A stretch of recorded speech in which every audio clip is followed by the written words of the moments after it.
And so what I do want you to do is, if you want to take a few notes, you're welcome to. It builds upon the skills that you've developed about distinguishing and isolating the three parts of your breath. Has anybody had any issues with the three parts of their breath? If you have, you can put it up in group chat, or you can raise your hand if you think it's something that we could all gain from if I actually talk about it a little bit.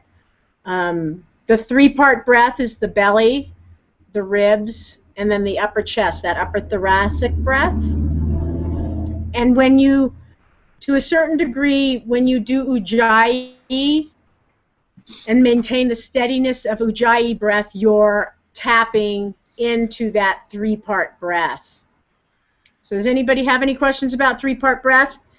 I can totally understand if you have questions about teaching it, but if you don't have problems about just your own experience of it, pay attention to that as you do it. I think that's the best idea that you can do. It can either be done with pauses during the process of inhaling or with pauses during exhalation. At each interval of the breath, you would pause and then proceed to the next part. And you can regulate the process by counting. And so when we start this, we're going to actually do the version with inhalation, and if we have time, we'll do the exhalation version at the end of the evening, and that'll set you up to be completely chilled out for the end of the evening. So unless you have a question, go ahead and settle yourself into a comfortable position. You can take off any glasses. You don't need to read. You're going to close your eyes. And you're going to just settle in to becoming aware of your breath. Try to have your back as long and as straight as it comfortably can be. And just take a few moments to center and ground yourself into that breath. Let your Ujjayi breath start to happen. Let that audible sound of the breath start to happen.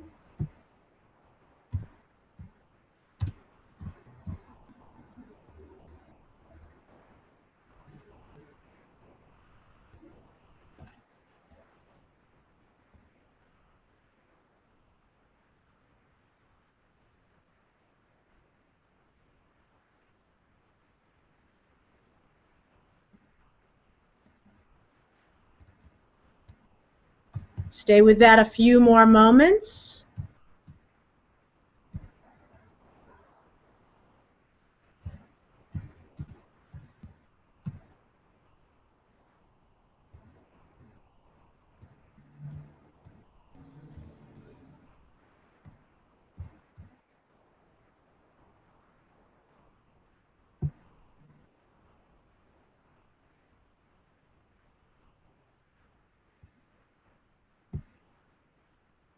And as you move into the inhalation, notice the spaciousness of the inhalation.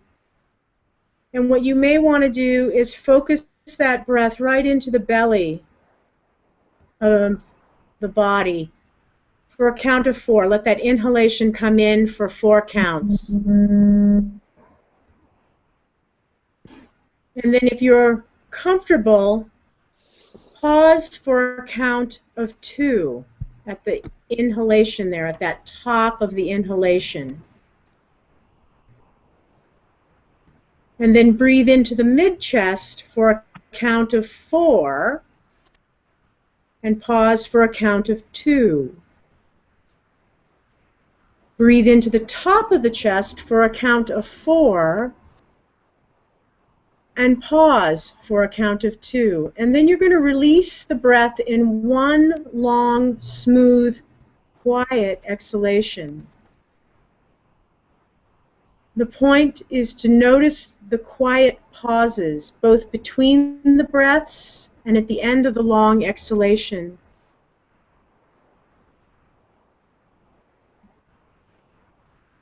Take a moment, take an inhale, take an exhale.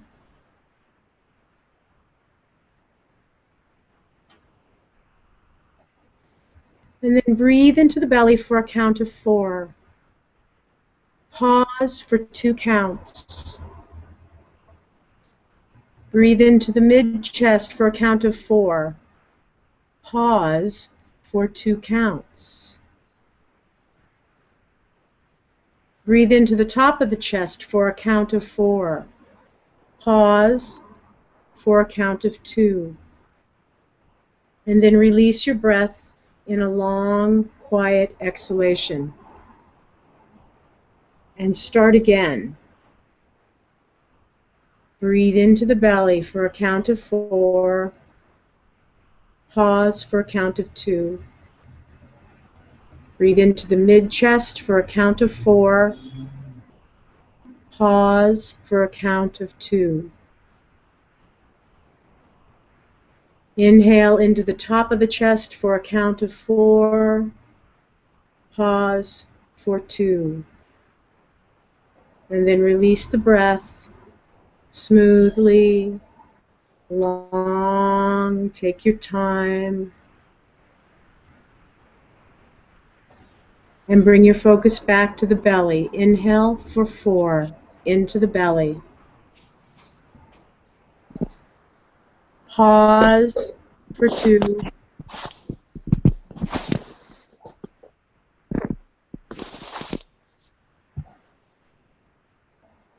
Breathe into the mid-chest for a count of 4. Pause for 2. Into the top of the chest for a count of 4. Pause for 2. Slowly let that go back out into the universe. Let that exhalation slide back in, meeting the air around you, emptying it all the way out. Bring your attention back to the belly. About 3 more rounds. 4 counts of breath into the belly. Pause for 2. Focus into your chest, mid-chest area. Count to 4. Pause for 2. Breathe into the top of the chest, under the collarbone. Fill up under your arms for a count of 4. Take in as much as you can. Pause for 2. And then surrender that breath. Give it back to the universe. Let it slide out of the body. When you get empty, return back to the belly awareness. Inhale for a count of 4.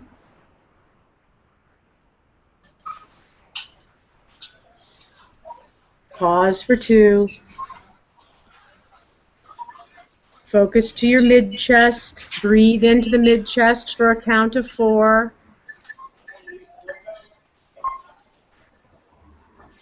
Pause for 2. Into the top of the chest for a count of 4. Pause for 2. And again, slide it back out into the universe as the body wants to surrender it. You're going to do 1 more round. I'll talk you through it again. Go to the belly. Inhale for 4. Pause for 2. Focus to your mid-chest. Inhale for 4. Pause for 2. Inhale. Find that top of the chest, under the arms, into the shoulders for a 4 count. Pause for 2. And when you do finally slide this breath out of the body, go back to a circular pattern of breathing. And just return back to the awareness of the movement of the body as it breathes and lets go of the breath. Take about 6 breaths like that.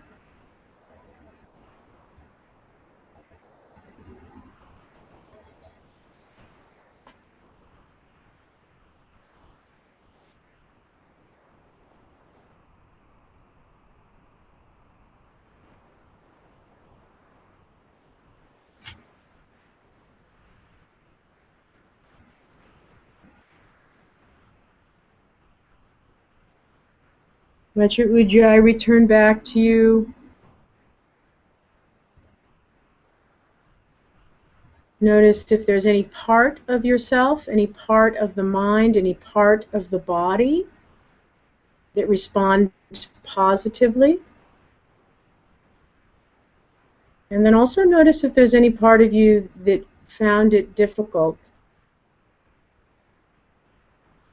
And also if my instructions were too quick. Also just make note of that.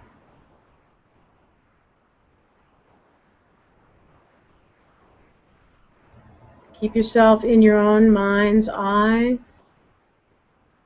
And if you can, starting at the soles of the feet, just bring your awareness up from the floor or from the soles of your feet into the lower leg, the knee, the upper leg. Keep breathing. Keep that ujjayi intact. Into your hips. Bring your awareness up into the belly and the low back. Bring your awareness into the rib cage, front body, the solar plexus at the front. Up into that chest and shoulder area. It can be with the breath or without the breath. And as you get up to the neck area and the arms and the facial area, slowly allow yourself to come back. And if there's any notations you want to make, or I would always prefer if you actually shared, let me know by going into the chat box that you noticed something. And it could have been physical, behavioral, emotional. It could have been cognitive, something about the instructions weren't clear. And just make note of that. Ah, the allergies. Janice, do you want to share a little bit about where you're at with your allergies, or do you want to just hold back on that? You can actually unmute yourself and give a little feedback. Yeah, no problem. I love pranayama and anything to do with it when my allergies don't kick in, but a lot of times when as soon as I start inhaling a ton of air into my nostrils, all the prickly stuff just starts happening. So it can be challenging for me. Okay. Because I want to try and do the Viloma pranayama exhalation, focusing on the exhalation at the end, and let's find out if that works a little bit better. And we'll do that at the end of the evening. Okay. The thing I want you to just keep in mind is, as much as you want to take in more, you may have to err on that side of take in just like you could sniff it in, and just sniff it in 4 times. You know what I mean? You actually actively just sniff it in and then hold it for 2 counts, and then you try to sniff into the next spaces. Okay, I'll try that next time. Thanks. Yeah, that's another version of pranayama, but that might be one that is more accessible when your allergies are active. Okay. Anybody else? So what do you got here? Bobby, oh, you had room, and the pauses were for fluid shifting and oxygen flow. This type of pranayama is to build your confidence, especially if you've been doing ujjayi breath a long time and 3-part breathing a long time. It's about gaining access to that control of the breath.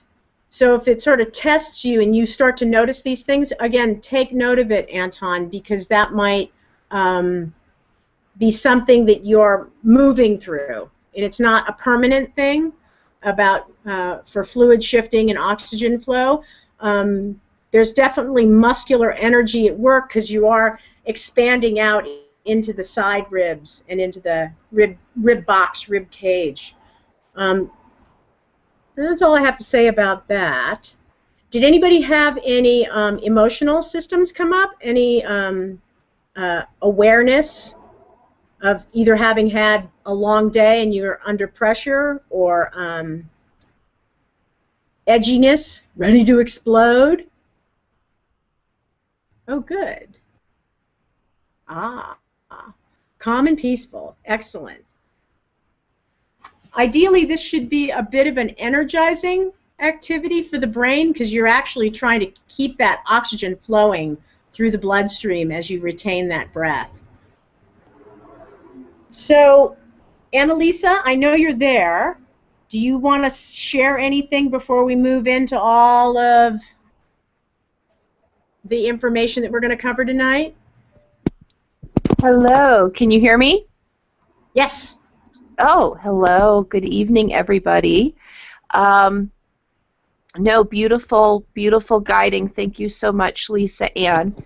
No, I say dive right in to the meaty stuff. How about the vegan meaty stuff?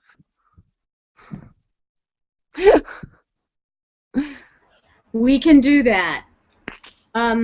If you're able to actually pull up, excuse me, I want to get this right. If you're actually able to pull up the kleshas, I kind of wanted to go straight into stress response and the 5 kleshas. Again, the kleshas, it's a pointer towards getting better unity and better awareness of the physical balance of the body and the harmonies that happen inside the breath and the mind, because stress has a bunch of warning signals that go along with it, and I was mentioning them a few moments ago. The physical symptoms of stress border on headaches and indigestion, stomach aches, sweaty palms, sleep difficulties, dizziness, back pain, tight neck and shoulders, a racing heart, restlessness, tiredness, ringing in the ears, and those are just physical symptoms that you may actually come across in your class, a class that you teach. You may experience those things yourself, and those are good signals that something is amiss. And because unity is such an important facet of yoga, and having that connection with our source, which is our true self, is just a really compassionate way of observing how we treat ourselves in a day-to-day manner. I was mentioning it today that when we breathe in, we bring the prana into our bodies. We bring that oxygen in, it becomes prana from the yogic standpoint, and that prana can be directed where we need it. So let's say you're having a tight neck and shoulders. As you bring that breath into your body, you can hold the imagery of the shoulders and the tight neck and see if they loosen a bit. Another way of approaching that would be to find the most relaxed part of your body and hold that relaxation, take the breath in, and send it as if it's a messenger from that relaxed place in your body to the area that's tight. So you actually can kind of do 2 things at once. As you take that breath in, you can place it where you'd like to have it. Chronic stress becomes a problem because of confusion about who we are. And this is another point I like to point out is our physical symptoms are not who you are. So when you have asthma, when you have pain in your body, luckily that's not really who you are. And I want to just sort of point that out to you. But the stress response, however it emerges, whether it's a physical or let's say it's a behavioral symptom, maybe smoking, anything that has to do with compulsive mouth things, compulsive eating, chewing gum, inability to get things done, overuse of, I'm going to use the word props, so if you tend to drink every night, that may be something that is a prop for you, and it helps you overcome the sensations of stress. But again, these are behavioral symptoms, and they are not who you are. Chronic stress, life becomes a problem because of confusion about who we are. So the stress response is the response to challenges around us in our environment, things that have entered us, whether it's a virus or whether it's just things that we've been exposed to. And so the thing is you, again, are not who you are as these stress symptoms and signals. When I go into these behavioral symptoms, addiction pops into this space, addiction and denial as coping mechanisms. And then there's illness. For a long time, I'm using myself as an example here, I thought that I was having some stress-related illness. I know now that it is something that's an outside force that's actually in me, and so I'm adjusting my responses and awareness and using it as an opportunity to stay reconnected and unified to the whole. Because what my problem is not who I am. And that's a very hard thing to do, because when you experience stress, usually when something is going on inside your body where something is actually trying to change how your body processes things, there's usually discomfort and pain. I'll use the asthma or the allergies. The body is trying to cope with these things, but it just can't. The next aspect would be emotional, and it's the separation of our true self. So our emotional symptoms that might pop up here are crying, nervous anxiety, boredom. There's no meaning to anything that you do, edginess, feeling powerless to change things, an overwhelming sense of pressure, anger, loneliness, easily upset. Things agitate you much too quickly.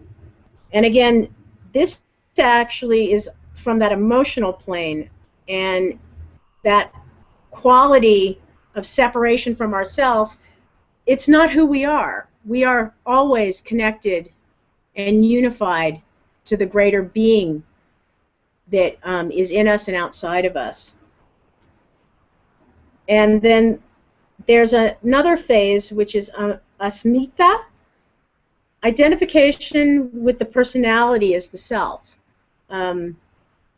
My tics, when I scratch, when I giggle uncontrollably at the end of a sentence, this is part of my personality, but this is not who I am. Take a moment and write down anything you identify as part of your personality. It may be 2 or 3 things. It might be a list that's longer than your arm, but see if you can just jot down 2 or 3 things that you have identified as part of your personality. Just take a moment and do that.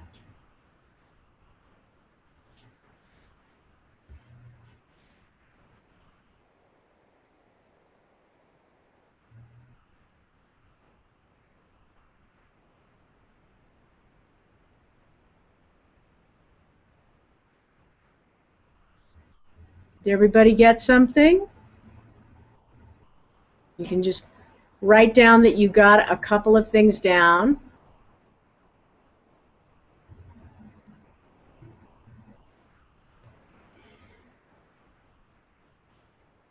I'm going to move on to raga, which is about attachment. And it could be attachment. It could be attachment. Go ahead. Hi, Lisa Ann. Can I jump in for a second? Please. Thank you so much. I wanted to say two things about what you were saying, which is really spot on, about the stress responses. You know, I don't know if this is true in other yoga studios, yoga spaces, but here in Big Bear, you know, we have a new student intake form, and everybody that's new fills out the form, and one of the questions is, you know, what do you want to get out of your yoga practice, or what's your goal or your focus with being here? And very interestingly, the number one reason why people say, they could have, you know, other motives too, but the number one reason people say that they come to a yoga class at Big Bear Yoga is for relaxation and stress reduction. That is the number one thing that people are looking for in their yoga practice. So whereas, you know, we might think that people have a perception of yoga as, oh, it's stretching or it's the physical practice, people who come to yoga have a very clear sense that it can help them reduce stress in their lives and relax. And so it's really important what Lisa Ann is talking about is some of the signs and symptoms of stress, to be aware and to identify those, because a lot of times some of those, you know,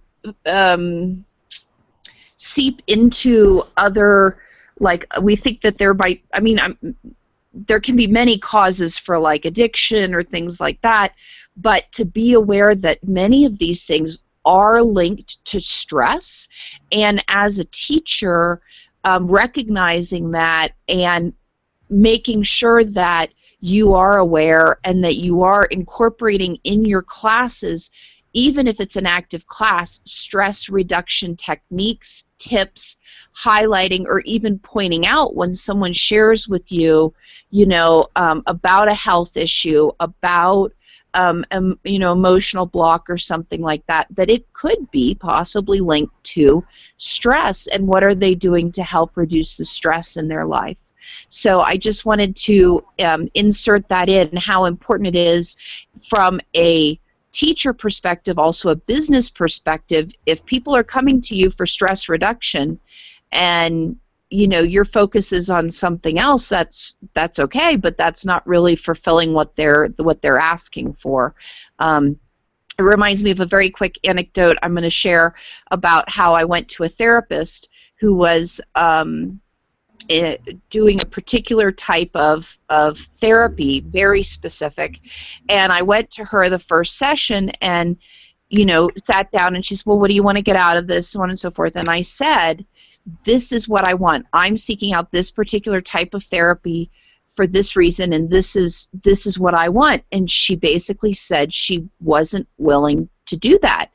And while that was fine, at the end of the day, it's my money. And so I ended up going to another therapist who was willing. And we're not talking about like doing something out of integrity. Like, it was very simple. A simple process within that type of therapy that I really liked, and she liked something else, and so that's all fine, but then I took my money someplace else. So you know, have that in mind. If students are coming to you for stress reduction and your focus is something else, they might take their money, their business, someplace else. So being aware of that. So thank you, that's all. Cool. I'm going to move into these cognitive symptoms, because if you're speaking with somebody about stress, you can kind of tell with some of these cognitive symptoms, especially if you've met them before, you can kind of pick up on it. Trouble thinking clearly, forgetfulness, lack of creativity, inability to make a decision. This is a tough one for a lot of people, and oftentimes that might be the tip of the iceberg of what's causing, or that's how it's manifesting for them, is they can't make a decision. I'm going to use my favorite example is, where do you want to go for dinner? Has anybody ever had that one? Where do you want to go for dinner? I don't know. I don't care. And then in my head, I know what I'm thinking is, I just want to eat something that's clean and isn't going to give me an upset stomach, you know. But that's not about the place. I just know that that's my reaction. I can't make that decision because it's very hard for me to actually choose a place. So and it actually creates stress for me because I feel like I'm letting the other person down. Go ahead. That happens all the time at my house. My husband, my kids, it's like nobody can make a decision, and I think about that too. Like, what is it? I mean, are we like worried about what other people think if I say this and they don't like it, or sometimes it's just inability to decide. Yeah, I'm real clear about why I can't decide is because it's just so difficult for me to relinquish that power to a stranger of who's going to feed me. That's been always that's been a difficult thing, and over the last year it's become even a more difficult thing for me. So that's one of those things where I realize that it's just easier for me to make my own food, and then I'll just join people, you know. If I trust the chef, I'll be okay with it. But at the same time, that is one of the most predominant things, because oftentimes when I've gotten out of control of that situation is when I've gotten sick. So it like stirs up a whole milieu of being uncomfortable from saying, oh, let's go anywhere. Anyway, so I'm just bringing that up because that can create a stress response and a signal in the body, even though it seems so insignificant. And then another one would be thoughts of running away and loss of sense of humor. Sometimes it's passive behavior, especially women. Yeah. Has anybody ever had thoughts of running away? You can actually thumbs up me, or you can just put it in the group chat. I had very specific places where I would experience this. At the top of the 405 in Los Angeles, as you're going from Los Angeles into the valley, if it was a clear day, I would be like, I could just leave. It's very funny how it was always location-oriented for me. But again, that's a stress response. I can humor it now, but that was a stress response.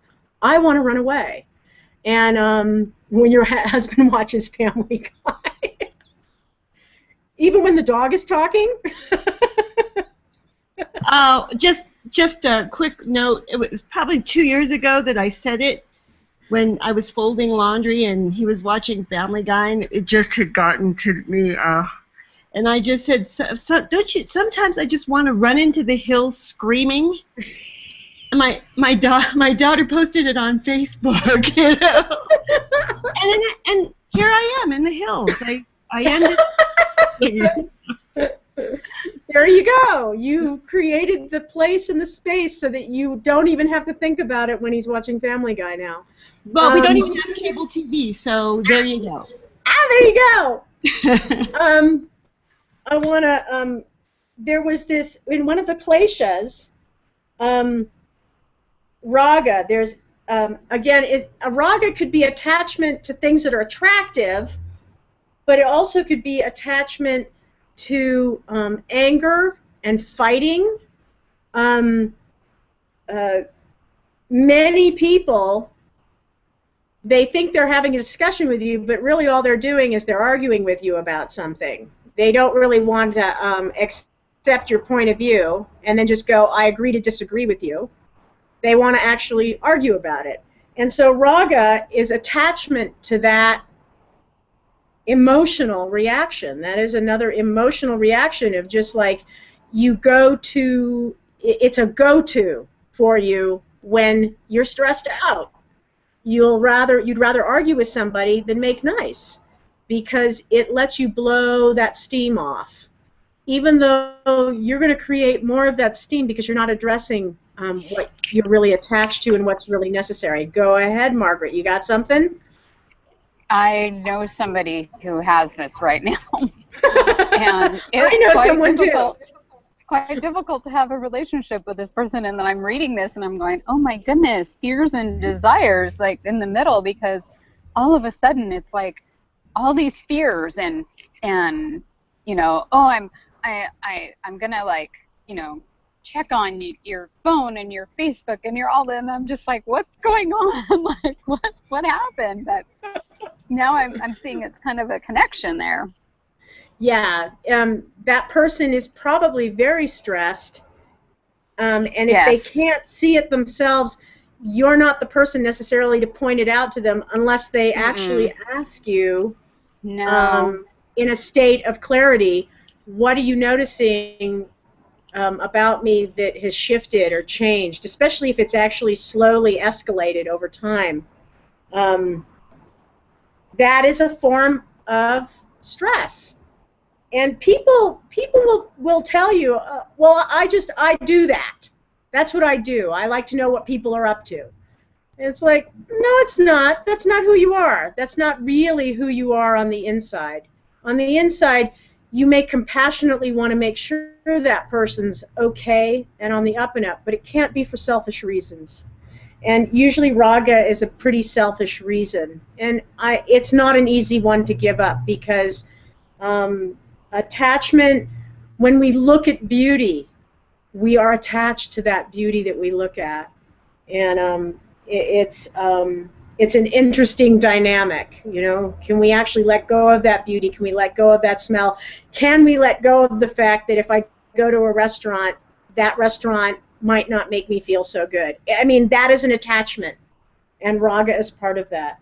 Devesha, an aversion, fear, flight, the basis of the stress response. And so the stress response is fight or flight, and we haven't changed from the beginning of time when we stood up to reach for the apples in the trees or the pears in the trees. Stress response pretty much happens the same way it always has. There is a corticosteroid release if something has set you off, and then there's an adrenaline response.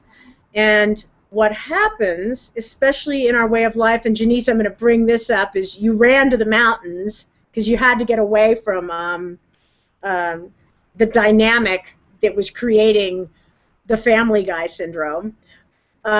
People need to escape. People need to run away. And also, when you're truly in danger is what that response is really for. Anton is just giggling away here. This dynamic of am I in true danger, or is my child, that would be the next thing closest to who you are, is if you're a mother or a father, is my child in true danger? That's what the stress response was really about, is that you ran or you fought. And so one of two things would happen, one of two things. If you ran and you escaped the danger, what would happen is you would take a nap, 45 minutes to 2 hours. That's what the adrenaline response and the stress response is necessary if you outlive the danger. Because the second thing is you die, right? That's the second thing. So there's the dynamic of stress response is that you're either safe or you're not safe.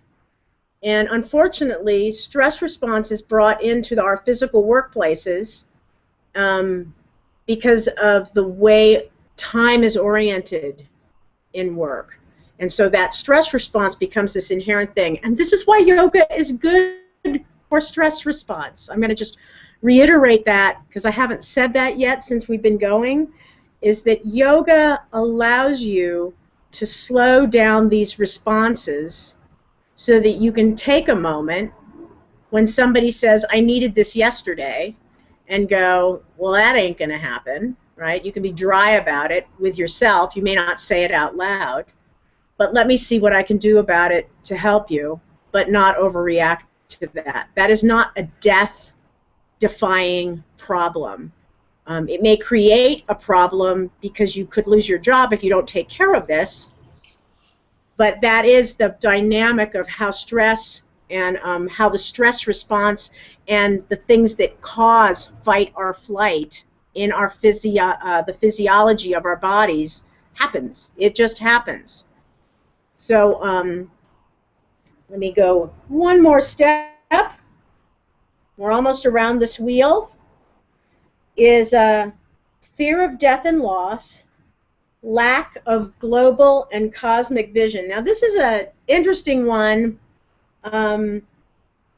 because this is also related up into these chakras up here. You no longer feel that or sense that global unity.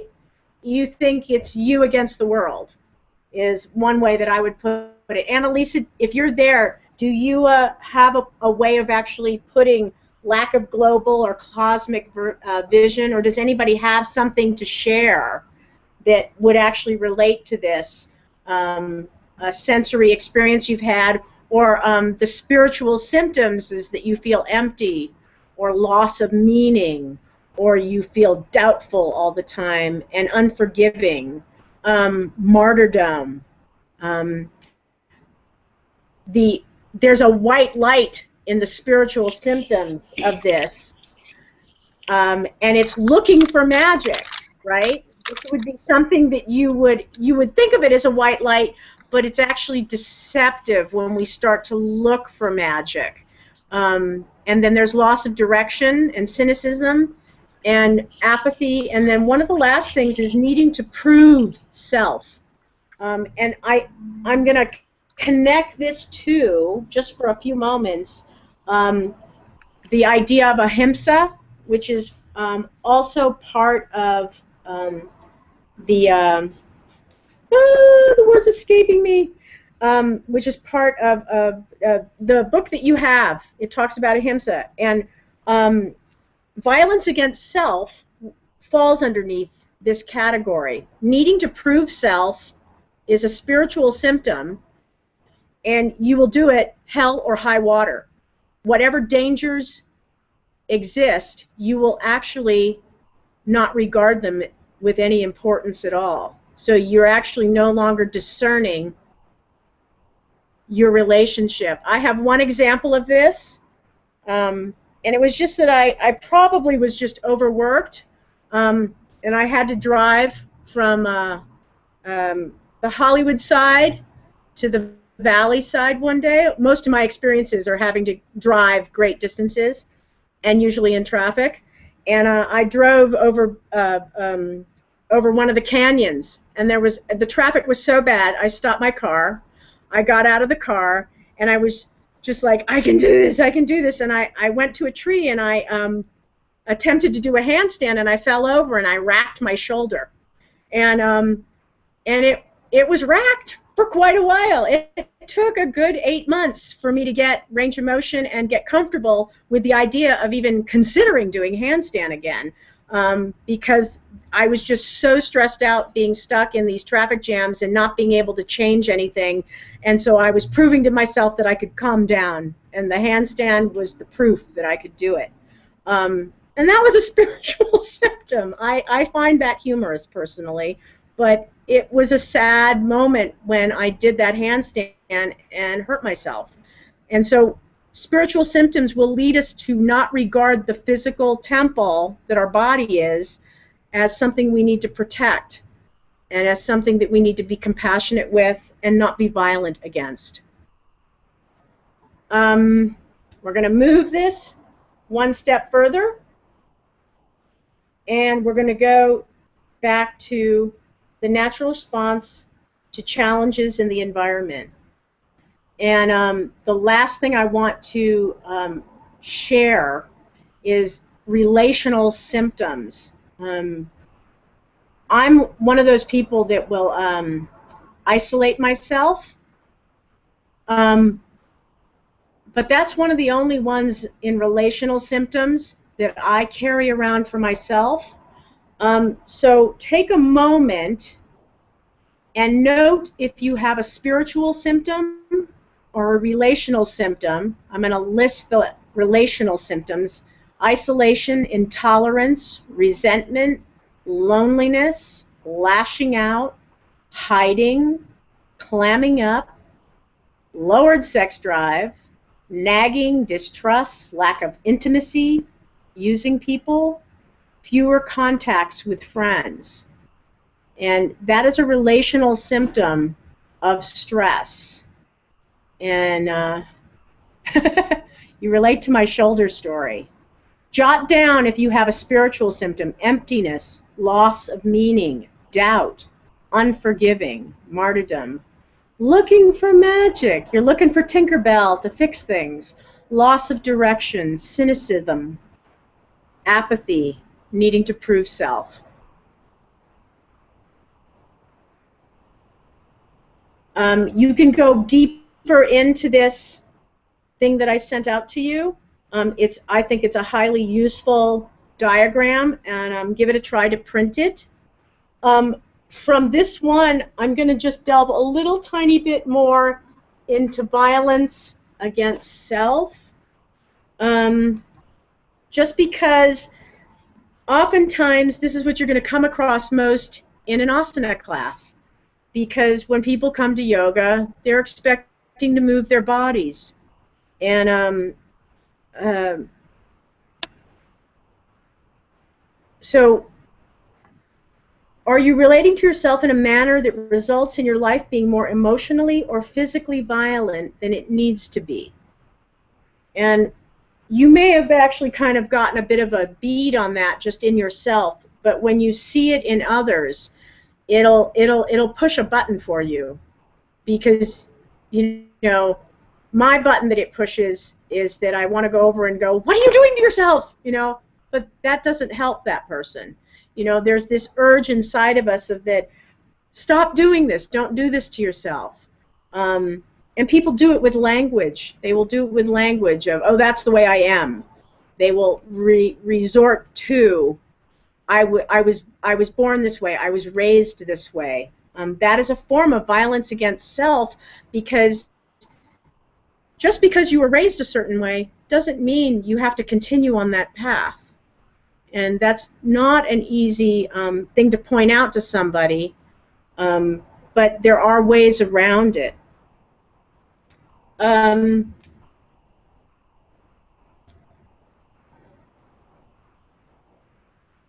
One of my favorite ones, this actually had to do with a slogan, and this particular handout talks about a slogan. And for a while in Hollywood, there was a billboard that said, "A couch is a practice coffin." And I just really hated that billboard. I couldn't stand it, because it just reinforced this thing, is that you don't deserve to rest, you haven't done enough. I hated that billboard with a passion, because it reinforced this idea that you're not enough, you better keep doing something more. That's the Western cultural belief. This is quite true. Quite true. Actually, Bobby, can you actually, because you've spent a lot of time in Costa Rica and stuff, what would be Costa Rica's cultural belief system? Can you actually, you can actually come on and can you share? Because siesta, I think, is the language of most other cultures, but I wouldn't say that they're into siesta, but they're not going to kill themselves in their job. They work 6 days a week. So, but they don't. Here's the cool thing about being close to the equator: you have equal amounts of time of light and dark. So something to kind of wrap your head around. There's no daylight savings time or anything like that. But also, there's just an easier flow there. They don't understand our demanding expectations. They're very happy people. They're chill. So when Americans go down there and start having this go, go, go attitude, they kind of look at you funny, and just smile and, okay, you go ahead. But unfortunately, that when you have that much Western cultural influence in a country, they start adopting those behaviors. So hopefully, yeah, like Japan, they Exactly. started adopting, the Asian culture started adopting the Western behavior like that. So hopefully Costa Rica doesn't get too bad. I like going there and chilling out. It's different. It's nice. My daughter studied abroad in Italy, Uh-huh. and I went to visit her, and she said, "Oh, Mom, the people here, oh, you're just going to love it." Because her and I, in our family, we tend to be more relaxed or laid back. I mean, I'm kind of go now, but as far as everyone else in our family, her and I were just like, it's okay. I mean, if you have an appointment, that's one thing. But if you don't have an appointment, why are you rushing? Why are you stressing out that you're not going to leave at the time you want to, So I get to Italy, and she says, "Oh, Mom, people are so different here. Nobody's in a rush. If you go to a store and it's closed, it just says, 'Be back later.' And the people don't get mad. They just say, 'Oh, this store's closed. I'll come back tomorrow.'" Whereas like here, if a store is closed, I came all this way, and how can they be closed? And yeah, so it's quite different. Exactly. And it's interesting, different cultures, I'm just going to point this out. I think that Japan didn't necessarily adopt Western ideals. I think that Japan was cornered and forced into it, just as many countries that were put upon and had to fight to stay independent. There's a certain amount of when they didn't have enough, it created a dynamic. And I think even the West probably falls under that category. When we came in to the Americas from Europe, as all of us did, we were without. And usually when you're without, that's going to create that dynamic of to push.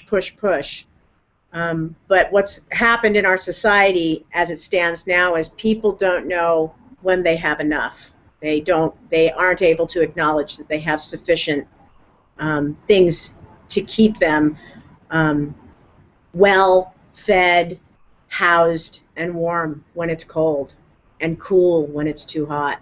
Those dynamics are kind of lost in our culture.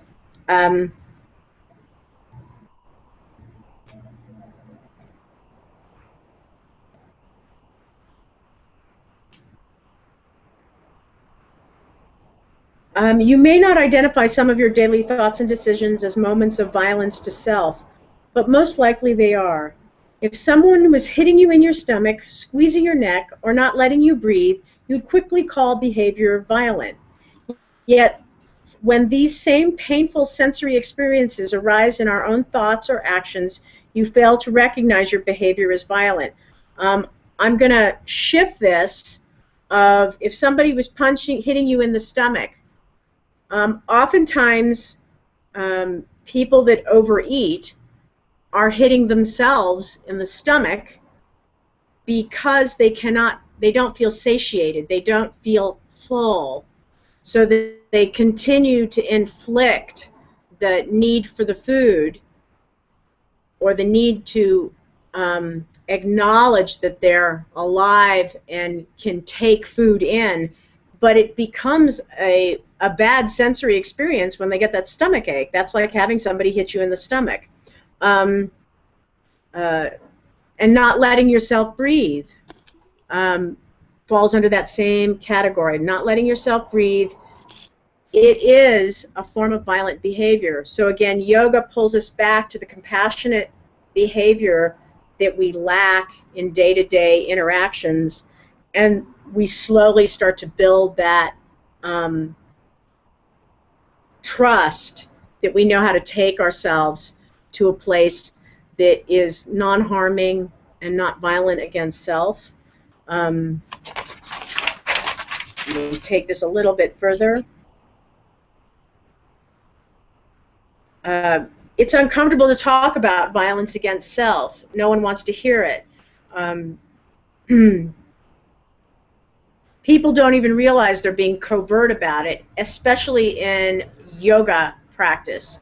Yoga practice kind of optimizes the ability to be violent against self because you can't do the pose, so you flog your inner mind, or you flog your physical body into pushing and pulling and creating an image instead of being in the present moment and letting the breath create that space. Someone pointed out to me that the way our culture has kind of become is that the way we talk to ourselves is not the way we would talk to anyone else, meaning we would never talk that badly to a friend or to our daughter, or if they were talking to themselves that way, we would tell them, no, don't talk like that. But for some reason, we've gotten to where people think it's okay. And speaking with yoga poses, I personally get in that competitive, that person's doing it, and how come I can't do that? I want to be able to do it perfectly, which is hard. I kind of struggle with that.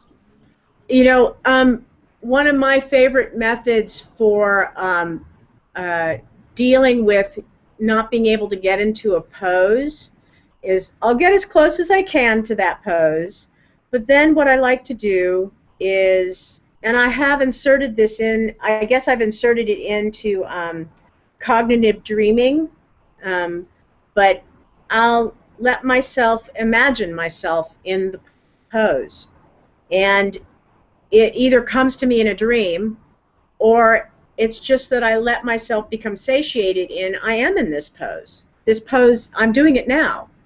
And because somebody's version of it doesn't match how it happens for you, doesn't have to color your experience of the pose.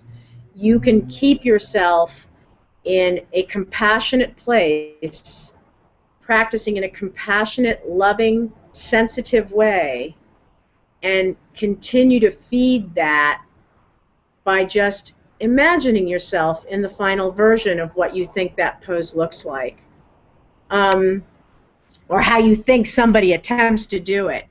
That's one of my ways of having dealt with the poses that just they're not going to come to me today or tomorrow. And I know that the outcome of trying to push myself into them, it overstresses me, and it taps into so many of the warning signals. Some of them are physical, but I think some of them also become spiritual and relational symptoms, because it taps into that I'm just not good enough. The yamas, that was the word I was looking for, the yamas and the niyamas. In Patanjali's Yoga Sutra, ahimsa is a practice of nonviolence, and it includes nonviolence to yourself. And I believe that's one of the major focuses that I'm starting to include more insistently in instruction in classes. You may well want to do something in your life so that much of what you're willing to take a chance of hurting your body or driving it too hard. But usually a conscious short-term exertion to reach a goal is not what causes violence to self. More often it is a matter of long-term disregard of the signals of imbalance. This is disregarding getting caught in wanting or a fearful state of mind, which is one of the kleshas. And that dynamic, again, goes back to the stress response. So I'm just trying to see how violence against self is sort of like it's the karma wheel. It's the wheel of life. And I'm just going to insert this in because I find this actually a really interesting way to notice if I'm being pig-headed or not. and this has to do with the Wheel of Life. And you can find the Wheel of Life in the, on Wiki. I found this one on Rig.pa Wiki. In the center of the Wheel of Life, ignorance is represented by a pig. Attachment and desire is represented by an Indian bird known for its attachment. Oops, excuse me, I need to go back. No, come back here. Known for its attachment to its mate. And then aversion and anger is represented by a snake, since it's quick to strike. And I'm gonna hold this up so you can sort of take a look at. This is the center of the Wheel of Life, but when you and so this is a highlight of the center that sits inside the character that holds the Wheel of Life, and he looks like a raging demon. And so you might want to sort of look up the Wheel of Life and do a little bit of research on it. That's rooted in meditation. It's rooted in our yoga, because if we stay ignorant about the fact that we're being violent against ourselves, we won't change it. If we stay attached to an idea or a person or a sensation, we lose out on the bigger picture and on that unity that connects us to the bigger picture. We think that, you know, we are, that the attachment that we have is the bigger picture and it is who we are, but it's not. And then the anger and aversion, the things that we dislike and hate, we are very quick to point those out. When we feel actually like we're at ease with somebody, we can say, I don't like that. I think it's awful that people do that. There's lots of different ways that we actually separate ourselves away from the fact that whatever it is that you don't like, it's probably pushing a button for you, and it's better to actually take a moment and take a breath and figure out why you don't like it. What is it about it that you don't like? And you could have, again, a list as long as your arm of something that you don't like. And I want to just make that very clear. Aversions and anger are so closely connected because of something that may have happened in our past or in our past or the way we've been treated. My favorite example of aversion is my birthday. I'm just sharing this with everybody because I've never been good with my birthday, because inevitably every time I would have a birthday party as a kid, it's a stupid reason, completely stupid, but it's the reality of what averts me to my birthday, is every time the party was planned, inevitably everybody or somebody would get the flu, because my birthday's in January right after New Year's. So everybody's sick and tired of partying. So I have an aversion to my birthday. And I've had to work through that, because people will ask, what do you want to do for your birthday? I go, I don't care.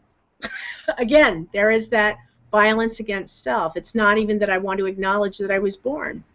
And it's funny because I see it in a humorous light, but I use that humorous light to actually cover up the hurt, you know, and it's so easy to access that hurt.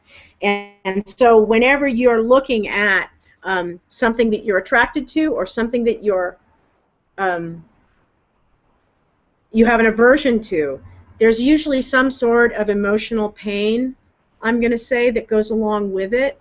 And that it'll actually show up in a physical symptom, whether that is a stomach ache or a lump in your throat or restlessness, or you get sweaty palms just thinking about it.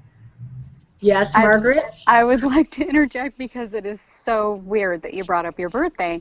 I, too, have a problem with my birthdays. When I was a kid, I would always get hurt somehow on my birthday. So I have, you know, like 4 examples or something that I use, you know, that happen. where I cut my finger or I fell and I scraped my knee, like really bad, like not just a little scrape, but pretty, significant. And several of these things happened. So as an adult, I was just like, oh, something always goes wrong on my birthday. And I don't know if I'm living into that because it's on my mind, or, there's some kind of trauma associated, which probably is the case with my birthday. But even this year, and so now I'm kind of at the point, like, I kind of don't want to celebrate my birthday, which is weird, right? It's kind of weird. It's not weird. And I think one of my favorite methods just for this particular moment is there was a gentleman who had done a lot of traveling in third world countries, and he realized there was a water problem. And what he would do is for every year that he was alive, he would ask people to donate money to this nonprofit organization and make it so people had water where unclean water, That's where a clean great water did idea, not to exist. turn your birthday And into something I mean, and positive. it's a big project. It's a very big project. And again, this is compassion taking over. You may not be solving your particular issue, or I may not be solving my particular issue, but at the same time, that is a way of approaching that dynamic, is inviting others to do something positive, even if something negative happens to you, or you can't make that decision. Right. So the next thing I wanted to get into, if we're going into these, went through these kleshas. Can I inject, Please, Lisa Ann? please. Thank you, thank you. By the way, I can relate about the birthday aversion. I have one of my own. One thing that helped me with that was someone pointed out that in many cultures, many countries, people just don't even know when their birthday is. They do not know when they were born. And to remind myself, and I hold this truth for me and my family, is that, that's just a number, that's just a day that our society has designated in a certain way, and there's other things to celebrate if more appropriate, and so, but what I wanted to do is just a real quick exercise, because I feel like ahimsa to me is actually just one of the principles that really is fundamental and important, and we will go more into nonviolence when we also speak about yoga lifestyle in relation to dietary choices. So we will, go into those elements, violence towards others. But violence towards ourselves, I just want to do a quick exercise. Everybody close your eyes. Take a few nice deep breaths.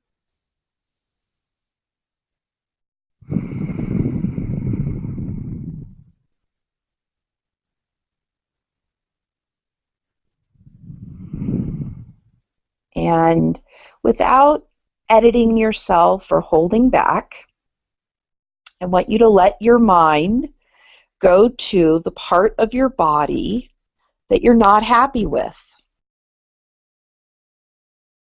It might be a location of an injury. It might be a location of a perception of limited mobility or range of movement, an area where there's discomfort, or it might be an aesthetic awareness of something that's a different size or texture than you would like. Allow your mind to go to that spot on your body.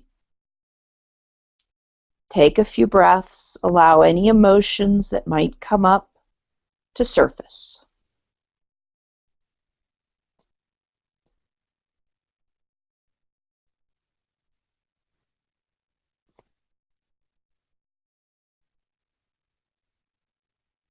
If a couple things come to mind, it's okay. Stay with it.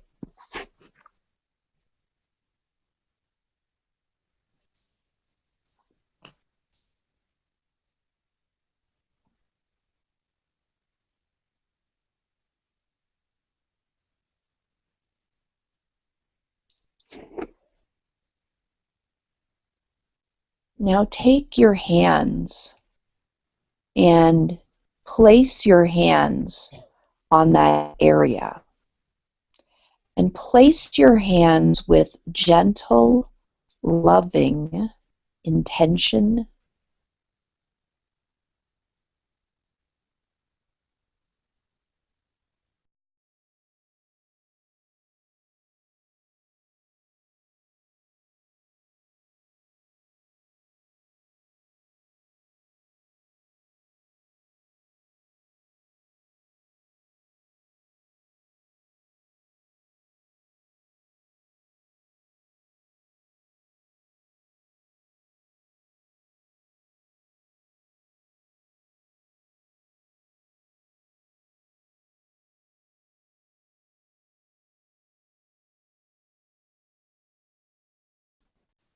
Take a few breaths and allow your hands to gently massage and caress this area.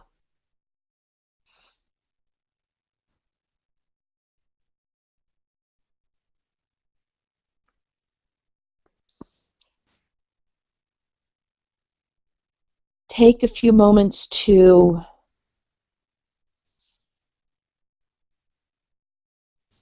send this area some loving, gentle thoughts, perhaps some peacemaking thoughts, like, even though this isn't exactly my ideal, I love you anyway.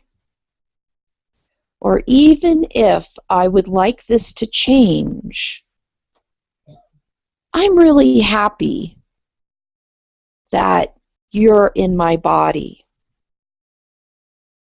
I'm learning to accept and love you. Taking a few moments,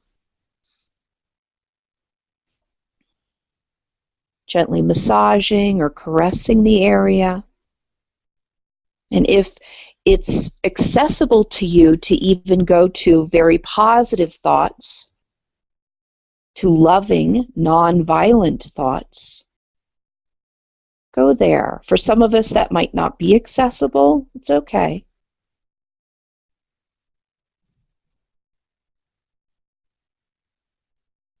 Thoughts such as, wow, these thighs really are strong and confident and they carry me well in the world. Or this knee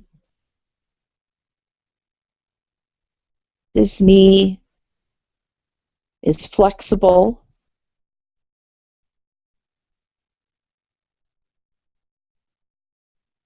Whatever those things might be, take another few seconds.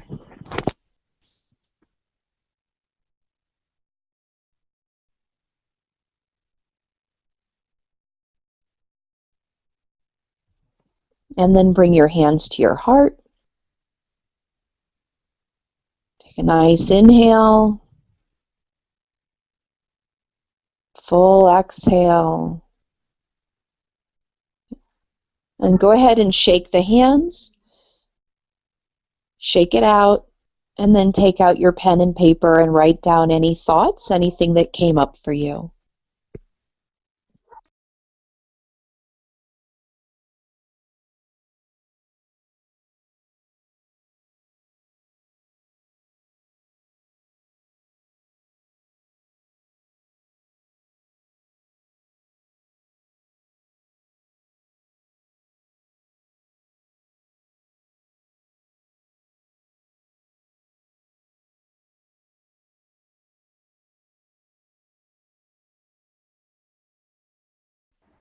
Does anyone have any thoughts that they would like to share?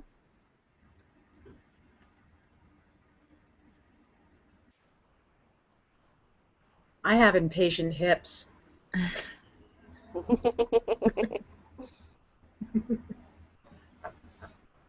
I'll share something.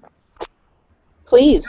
There's this part of me that has been really frustrating. It's completely cosmetic, and it's just something that happens as you age, and it happened in this part more than any place else, and I definitely have violent thoughts towards it, and so this is really a good meditation for me. I've been thinking about doing something like this for a long time, because there's all this. I realize there's a lot of thoughts. I try really hard, actually, not to have, to integrate when I have those kinds of thoughts, because I know I get very stuck if I don't. And I also, over my life, have realized that a lot of the violent or nasty thoughts that I have about myself, I'm not even aware of. So I've taken, over time, I've tried really hard to root them out. And so I've been aware for a while that I've been having these, like I'll see this and I'll go, God, why is this happening?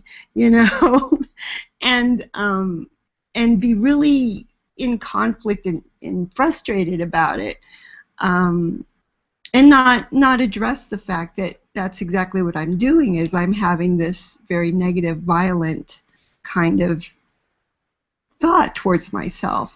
So this was a wonderful opportunity to just address it head on and really bring it to my consciousness, and I think it'll be easier for me to notice when I'm doing that from now on. Thank you. Thank you so much. Because it is a little bit like beating up on yourself. Like if you verbalized it while I was standing next to you, I'd be like, don't beat up on yourself like that. I'd be like, stop it. Yeah. Like I think Margaret was pointing out, I forget who it was pointing out earlier, like a friend would make you stop because we are able to recognize, hey, that's not in your best interest. So absolutely. And the point also of the exercise is recognizing that we all have those things, and I really think that ahimsa is actually a lesson in compassion, because the opposite of violence towards myself or towards others is actually finding some compassion in that. And yeah, so thank you so much for sharing that.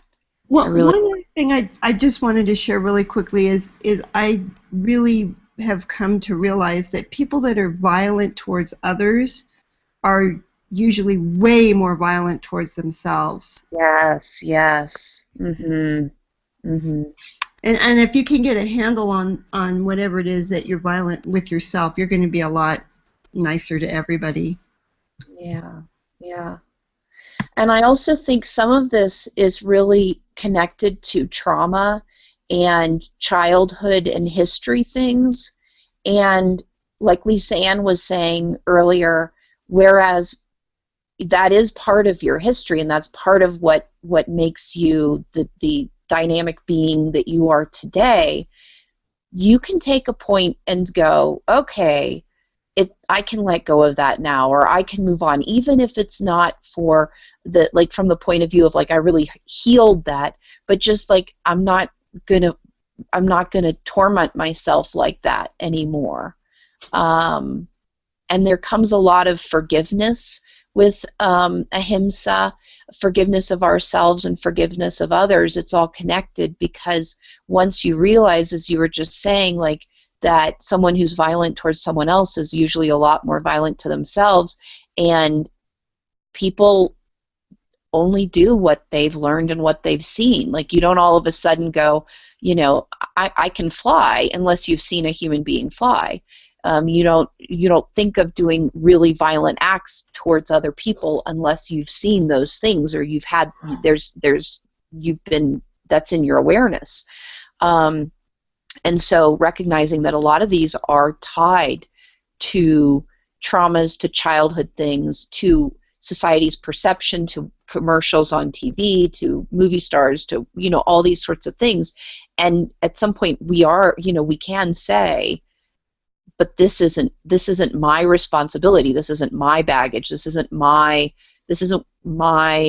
in my heart's desire about my body or whatever it might be, and to move on from that. So yeah, for sure. And then that's the compassion part of finding something, having some space to recognize when someone else is being violent with themselves or with others, that came from somewhere.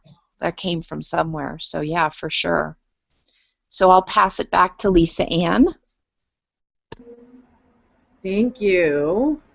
I have one more quote. It's from Pema Chodron about the kleshas. And the kleshas are strong, conflicting emotions that spin off and heighten our experience of aversion or attraction. And so the other Can point... you repeat it, please? I will repeat it. Pema Okay. Chodron. The kleshas are the strong, conflicting emotions that spin off and heighten our experience of aversion or attraction. And another way of putting it is you may think you're progressing, but progress might not be what you think it is. Becoming sensitive when your strong emotions come up, and with discernment make a different choice is probably more in alignment with progress. But again, the choice may not be any more positive than the normal choice you might make when it comes to something you're attracted to, or someone you're attracted to, or somebody or something that you have an aversion to. And so the kleshas kind of are they're a home for those qualities, and so understanding them will help with a lot of different things and in a lot of different situations of awareness of the student, and also of how you react to a student. That is one of the other things is, you know, Annalisa loves everybody. I have never seen Annalisa actually really show aversion to anybody. But I know she must at some level or some place. And there's always a student or somebody you're going to come in contact with as you're teaching yoga that's going to push a button for you. And it'll be a really interesting sensation in your own body, because if you're aware that these strong emotions are part of something that actually has definition in yoga, you'll be able to go back and take a look at it at the end of the day, or when you've moved away from the class. You'll be able to take a moment and go, what was going on there? What was actually going on in that situation? And how could I have reacted differently, or did I actually react in an appropriate manner? I want to move into the koshas. This is again about unity and awareness. The physical body, if you're able to look at this chart, the physical body is how we take in most of the information that comes in at us on a physical level. And it also has to do with the dosha system in Ayurveda.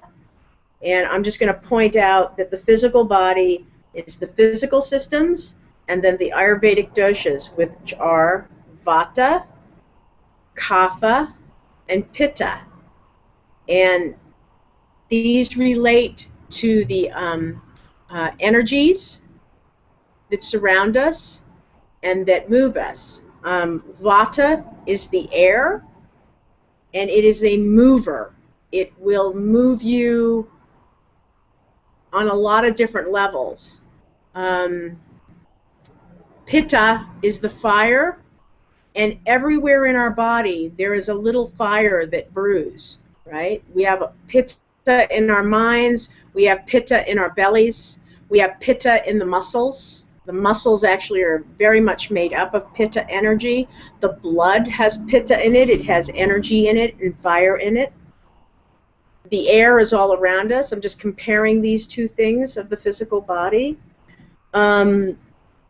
And then Kapha is water and earth. And when Kapha is moving freely, there's no stagnation. The mind isn't stagnated. The fluids in the body are moving freely. You feel mobile and almost liquid in yourself. And you also feel grounded. You have a sense of groundedness. There are negatives to all of the doshas, and the physical body presents that. And whether it's caused by stress or emotional things that you've become heightened and aware of, that physical body is going to show you in several different ways. The energy body is the subtle breath and the nadis and the chakras. There are 72,000 nadis throughout the body. If you look at a Chinese medical chart of those energy points and meridians, they're not unlike the nadis. They're very, very closely related. There may be subtle differences on where those nadis are. The chakras are usually considered the chakras that run from bottom to top, right? The 7 chakras. And then the breath can put you a little bit more in connection. It's that subtle awareness of the breath moving through these channels is that energy body, pranamaya kosha. And then the emotional body is related to thought patterns and the gunas. And I have some other information about the gunas that I'm going to go back to. I just want to cover these 5 bodies that we all possess. Thought patterns, again, I'm not going to say that adrenaline response and corticerol response is a thought pattern, but it is a chemical response that happens in our brain, and they're finding out more and more that our brain likes these chemical connections. It wants it. It's looking for it.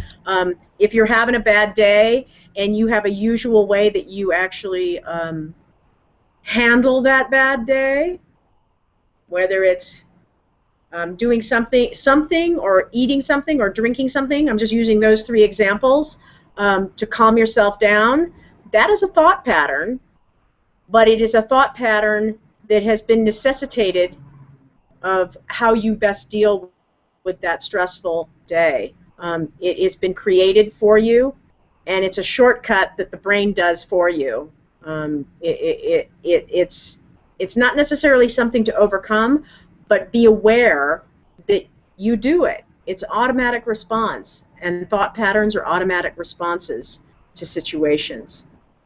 I'm going to move up to the wisdom body, which is, this is like moving up above the lower half of the body, that physical body, that energy body. Are you nodding for a reason, Anton?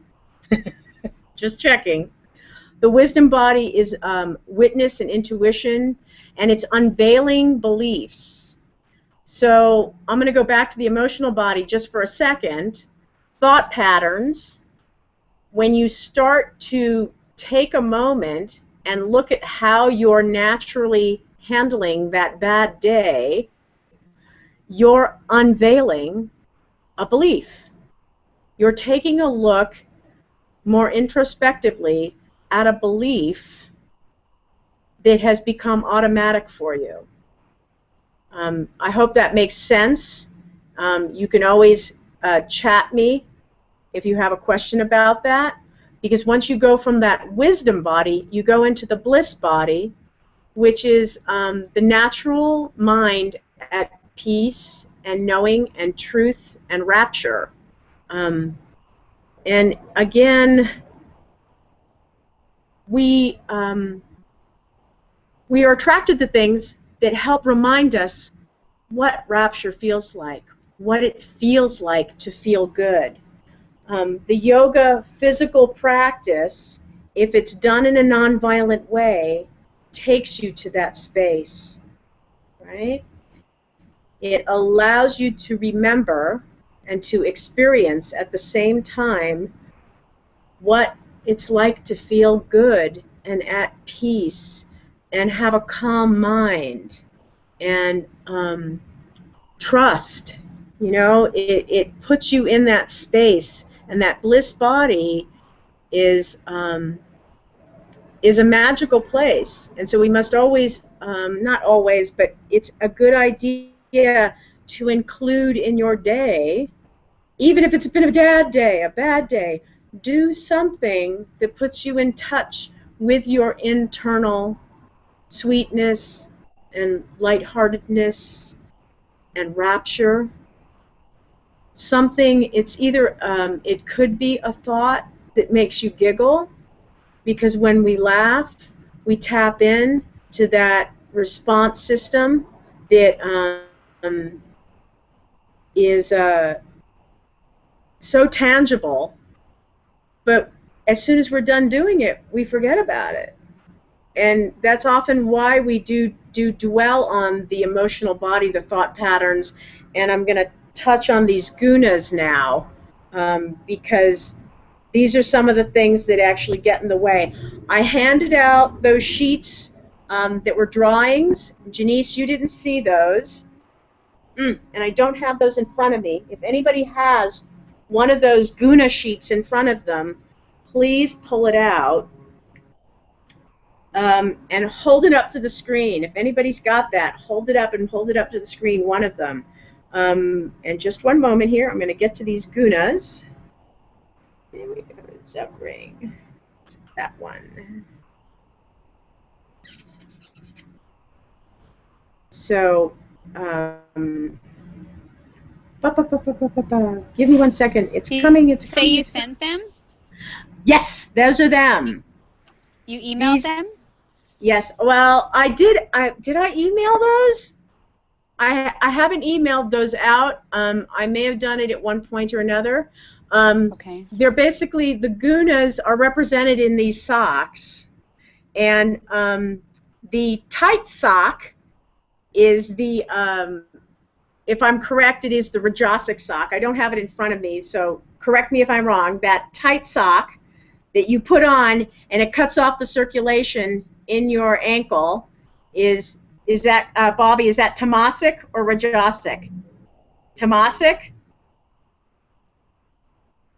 Just help me get this here, because I'm holding so many things in my head at once. Okay, it's Rajasic. Rajasic. So yes, and this is an interesting thing. The Rajasic sock is usually what we do in our Western yoga practice. We constrain and tighten ourselves to make the pose perfect, and so that it form fits. But then we constrict ourselves, and we cut off the flow that could come natural.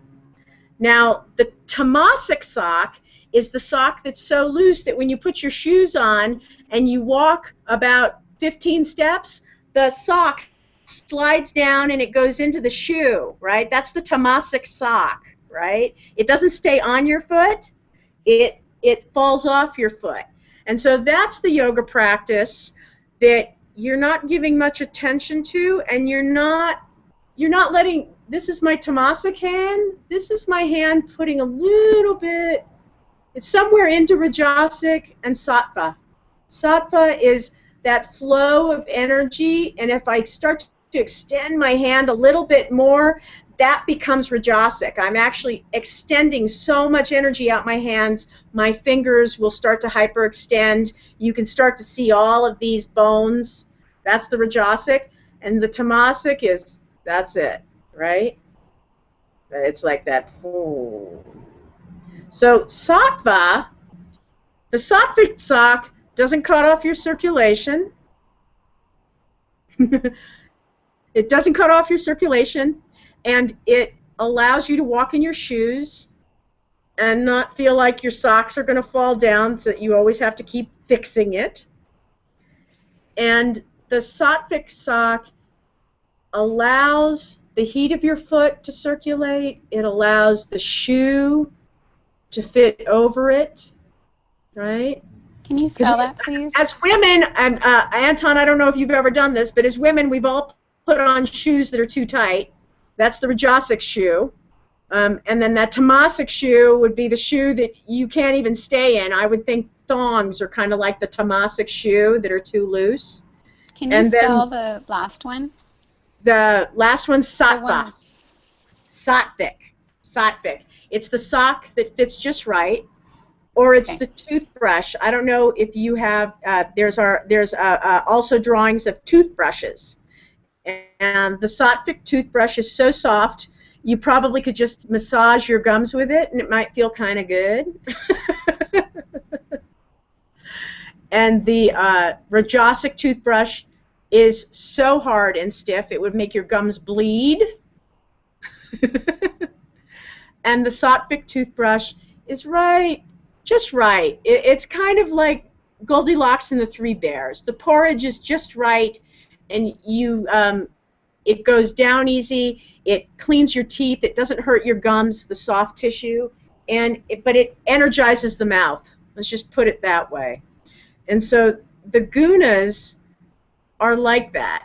The gunas are these things that you will see in yourself. You can be tamasic in your mind, right? You can be so tamasic in your mind that that could be one of the stress responses that your mind does. Trouble thinking clearly, right? You can look at it from that angle. The Rajasic one is that if somebody tries to tell you something and they start arguing with you, or if you start arguing with them, that is, you're not hearing anything. It's going in the ear, but you're not hearing what they're saying.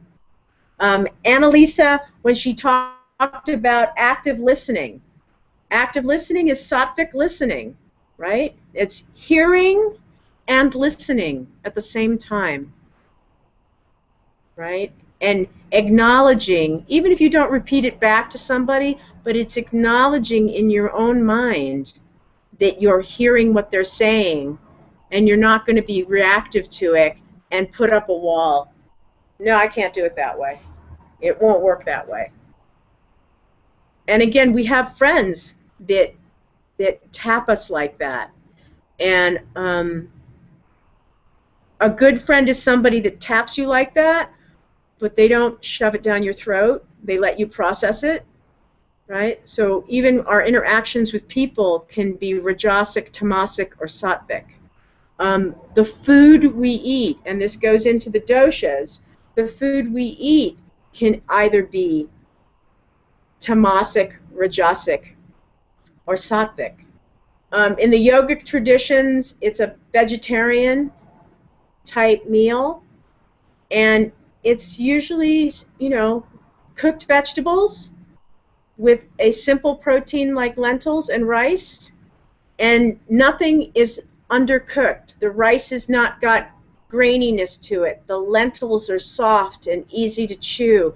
The vegetables might have a brightness to them, but they're not going to overtax your system to digest them.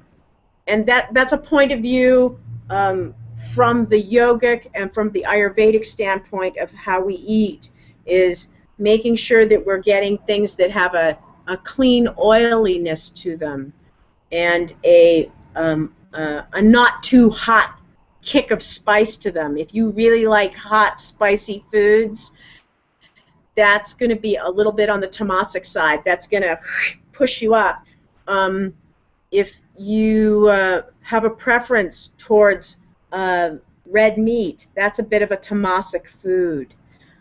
Sweets and sugars, the extreme foods, and processed foods are tamasic foods.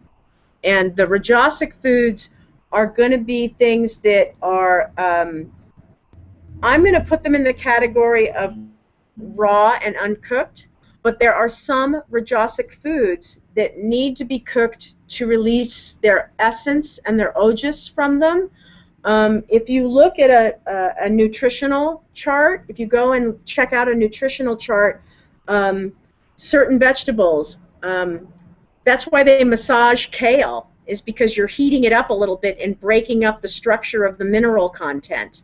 So spinach and kale are things that benefit from being heated up a little bit so that you break up the molecules to make them more more easy to digest and to make the minerals more assimilatable in the body. And this is an Ayurvedic point of view again. But if you actually look at nutritional charts, cooked spinach and cooked kale have higher mineral values to them than uncooked. And I've checked this over and over again, but I'm constantly fascinated by the fact that the minerals are more available when something has been broken down a little bit. You may lose enzyme, you may lose a bit of the ojas, but if you overcook it, then yeah, you're going to lose an awful lot. But it still doesn't usually kill off the mineral content, and many of us are very lacking in minerals, and we need to get those into our diet any way that we can. I think we should take a tiny break. Annalisa, do you have anything that you'd like to share? She's probably run from it, but she hears me talking. Because I think I'm right here. Yes, I'm right here. No, I think a little break is a very good idea before the final. We're in your dishes. Oh my gosh, how did that happen? How about this? There you in there my we tree. Go. We're in the trees now. Is there anything you'd like to add to? No, I'm going to cover a little more on the doshas when we come back. So everybody go grab something to drink or something cool to take a bite into, and go to the bathroom. We'll come back at 7:30. How about that? You can thumbs up me or you can go, ha! Yay. I'll see you in about 10 minutes.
Let me know by chat or by thumbs up that you're back.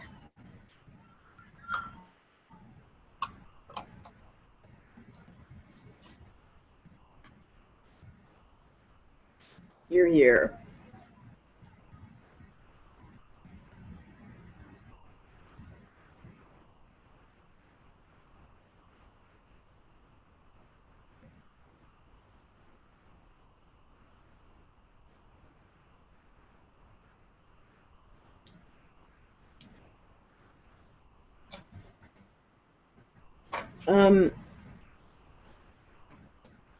Because we were focusing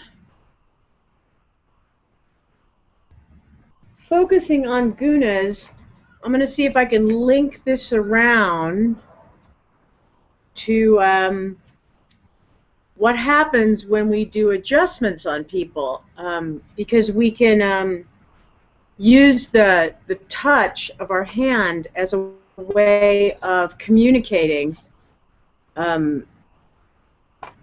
and helping somebody maybe find a better place. But then there's also problems with it. Many people don't want to be touched.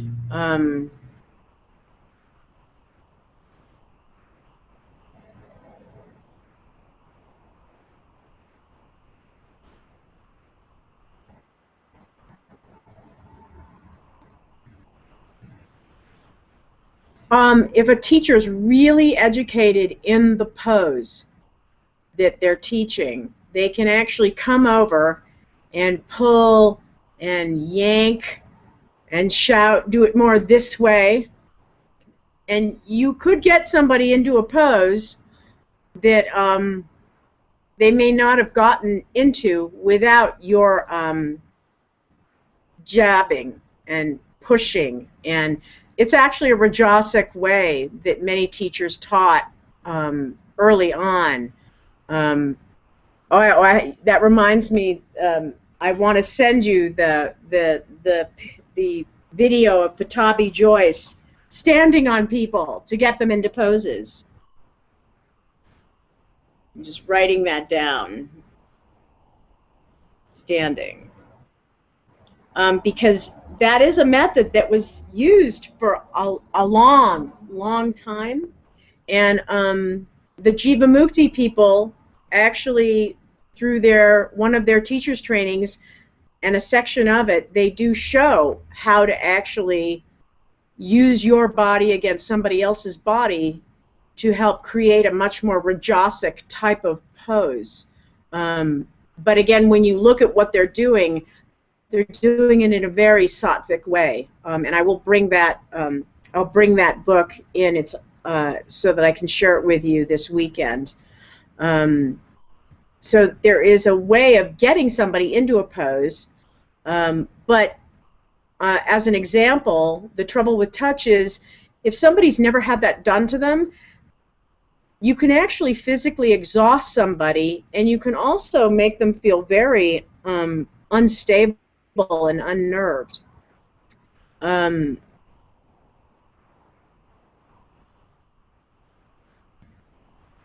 Many times in my early yoga practice, I have had teachers inflict real uncomfortable situations on my body, and the only time that I know that they were negative is that after the practice, if I hurt in the place that they manipulated with too much zeal, that was how I knew that it was not right what they were doing.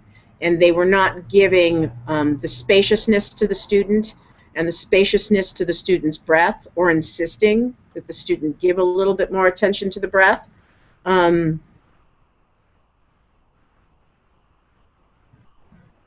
There's a lot of speculation about why touch goes wrong. Some blame an inexperienced or arrogance on the instructor, and others point to the unmet sexual needs that some teachers bring with them to class, resulting in sexually charged touch. And I'm just bringing that up because if you're not aware of again, these these kleshas, these strong conflicting emotions, because desiring and rejecting can create some of these strange imbalances, and unless you're being very introspective with yourself, are you getting something from that person that you're touching, or actually in a way actually taking it from them without their permission, without them being aware that you're doing it. And that is a dynamic that does exist in some realms. Still, other identify students' willingness to put teachers on a pedestal, which creates an environment of ripe for abuse. But again, is the teacher well-rounded in their introspection? I heard this put very succinctly. It was about the manager. The guy, there's a movie out that was done. I haven't seen it yet, but I know that it's coming out, and it's a story about a manager that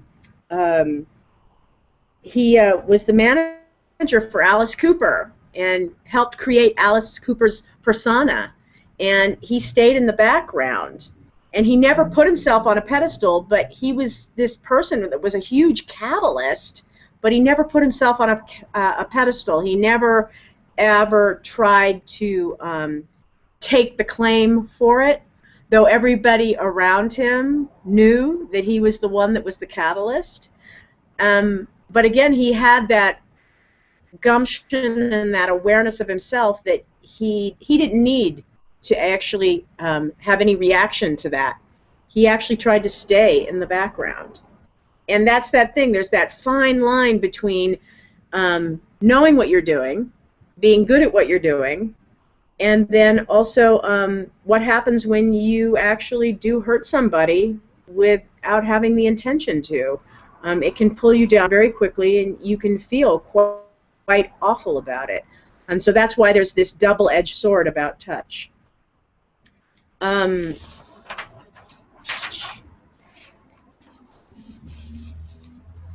If a student gets up the nerve to a question and adjustment, be willing to listen. Let them talk. Again, this is active listening, and be really there for them. If someone feels like they've been touched wrongly, it builds up inside. If they could open up and tell the teacher that the teacher lets their barriers down, very often the healing will take place right then and there.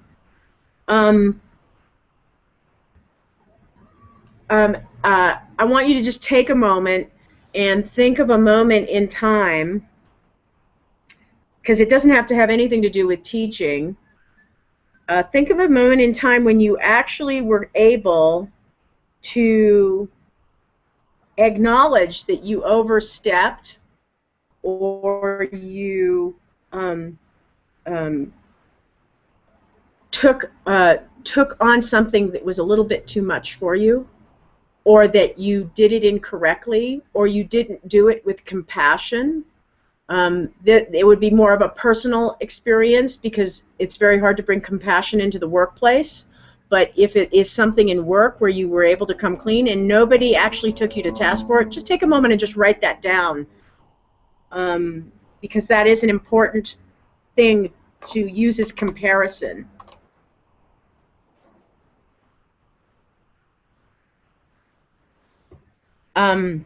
I'm going to keep going. I just wanted you to take a moment and note if you can recall a time where you were actually able to step back and actually take on and apologize or acknowledge something like that. Do your inner homework. Adhere to the golden rule when it comes to touch. Assume a student can read your mind. This means, of course, that your mind has to be clear of domineering thoughts, amorous intentions, and judgment. Take a moment for class to pray that he becomes a channel for spirit. Doing this, he feels, helps him do the right thing. But inner work can also come after the fact.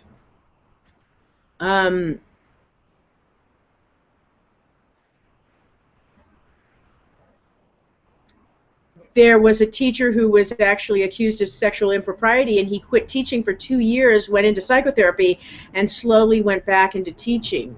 Today I would only have high recommendations for him, the person that's conveying that story. I believe it's Richard Miller. Students should communicate some concerns and also set their boundaries.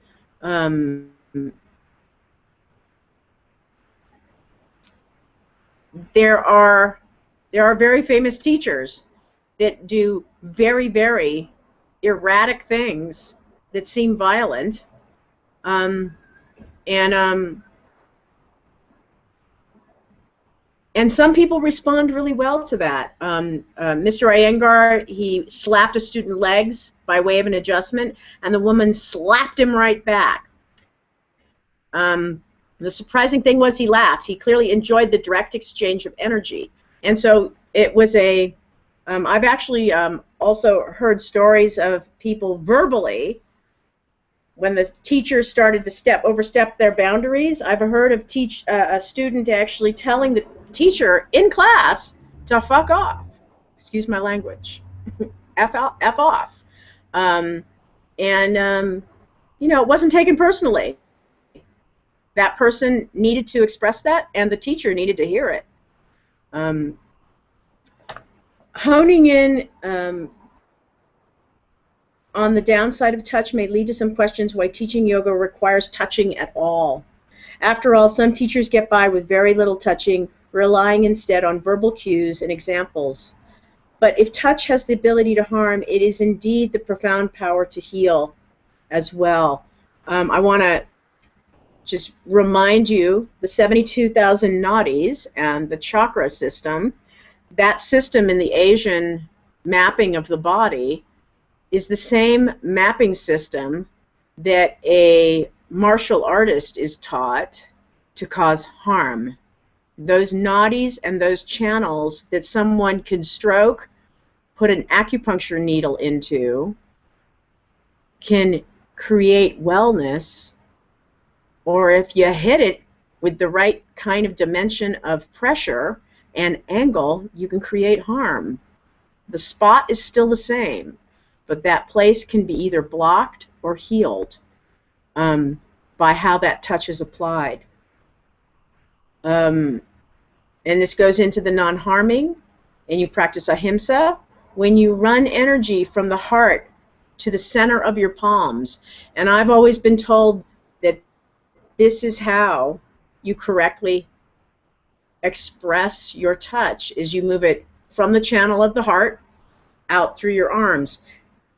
You shouldn't be receiving through your hands to your heart, especially when you're in a class and teaching. You as the instructor want to be sending it out from your heart and out of your hands. My inclination is to use that phrase, how would you prefer to be touched? If you're that person that Mr. Iyengar slapped the leg of, and you would get up and slap him back, then, that's something to consider. But if you're somebody that would rather have somebody come up to you and just maybe even stroke the leg, place a hand on your shoulder, run the finger, because you can run a finger where you'd like to see energy flow from, and get them to extend it out their arm softly, is a really, really important thing to do if you think that you have a touch that can be utilized that way. And it is a practice there. For many teachers, touch facilitates the unfolding that lies at the heart of yoga. It presents an aspect crucial to practice. Touch is not so much about correcting the body, it's about helping a person to move more deeply where their pattern of resistances are, so they can open those places. There are teachers that actually see energy, and maybe you're one of those people that see auras and colors. And so looking at a student and noting the shoulder and other straining from the shoulder on the way up to the hand,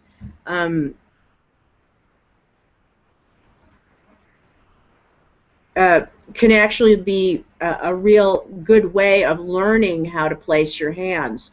While many teachers might offer tips at this point, or even a strap, a favorite approach of anaphorist is coming up behind him, grab his arms, yank his hands together, and held them in place.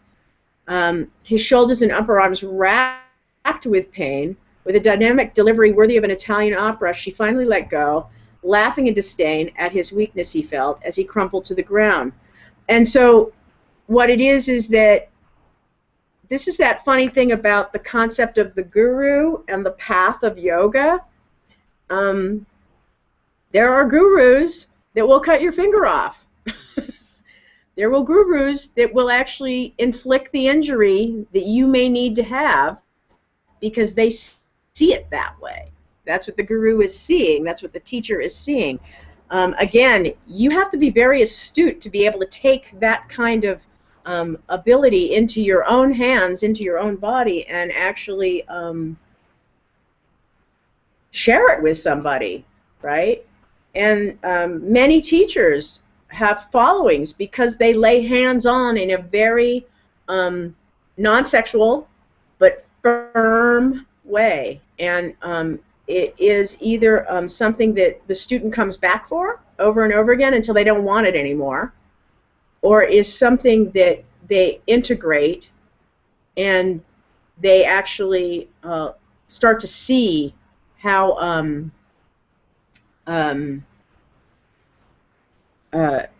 that dynamic is either positive for them or not positive for them.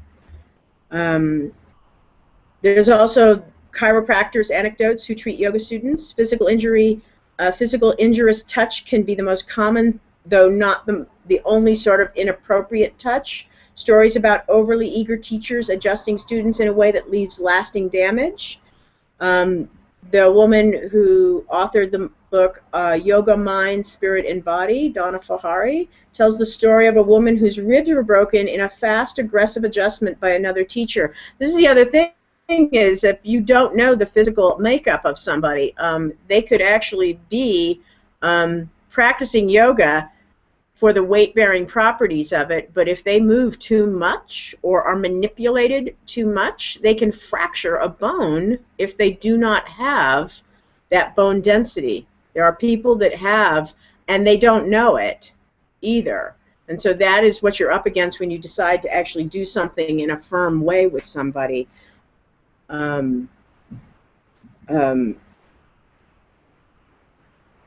You have to ask, she says, whether a teacher is listening at all of her feedback, which had included screaming.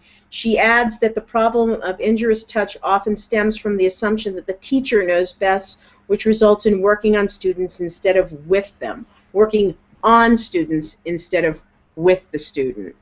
And so I just want to just like kind of leave it on that note. Because you guys will have, or you do have the trouble with touch, and definitely do take a really good close look at the information that's on that particular thing, because I do want to just do a little bit of dosha, and I do want to cover the Viloma Pranayama in exhalation. There's lots of different dosha charts that are out there on the internet.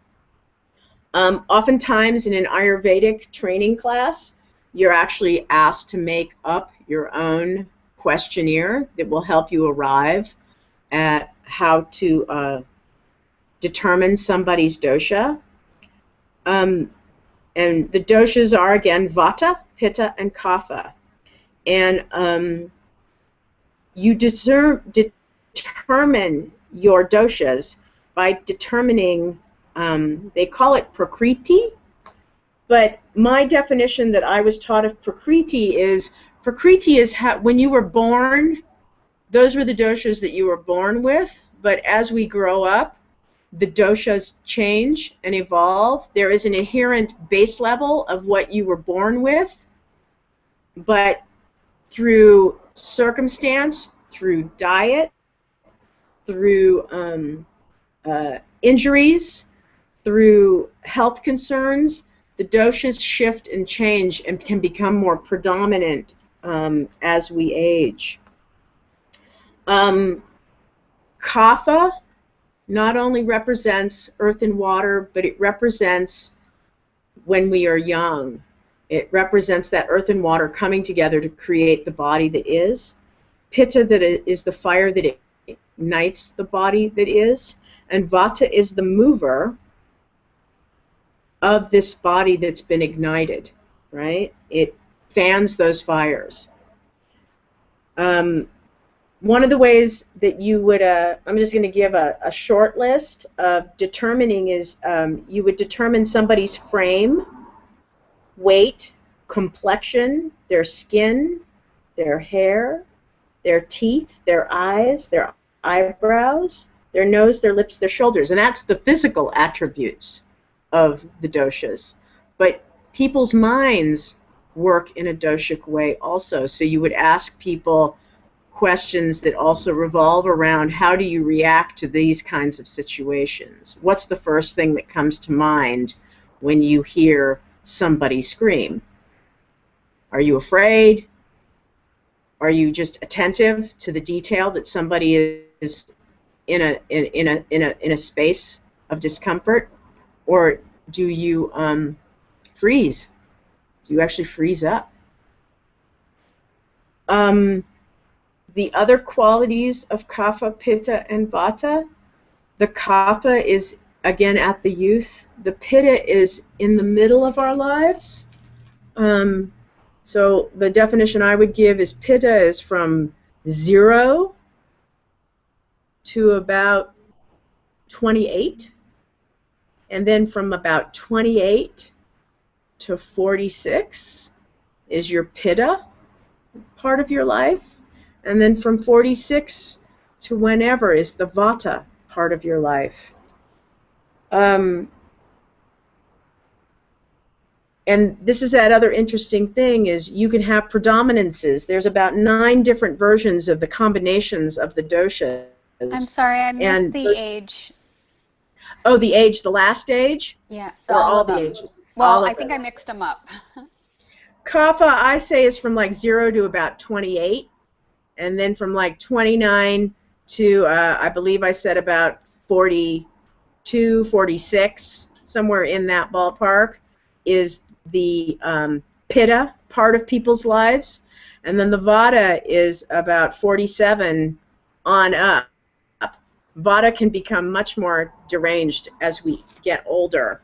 But again, it's the predominance that you hold. And I will have dosha charts that you guys can fill out for yourself. What you may want to do is take the copy it, and then make sure that you have one that you can fill out for yourself, because you may actually find it really interesting to give people the dosha questionnaire to find out a little bit about them.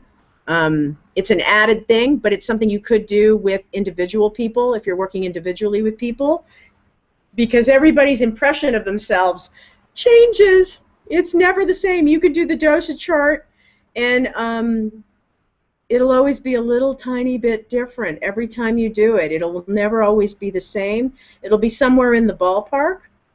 I remember when I was first becoming aware of Ayurveda, and I took my first Ayurvedic test. I leaned much more into Kapha, and my pittas were all very, very low. They were very low. And my Vata sort of competed with my Kapha, that ability for me to not think clearly, cognitive things, emotional things. I'd get nervous anxiety. That's a Vata thing, is nervous anxiety.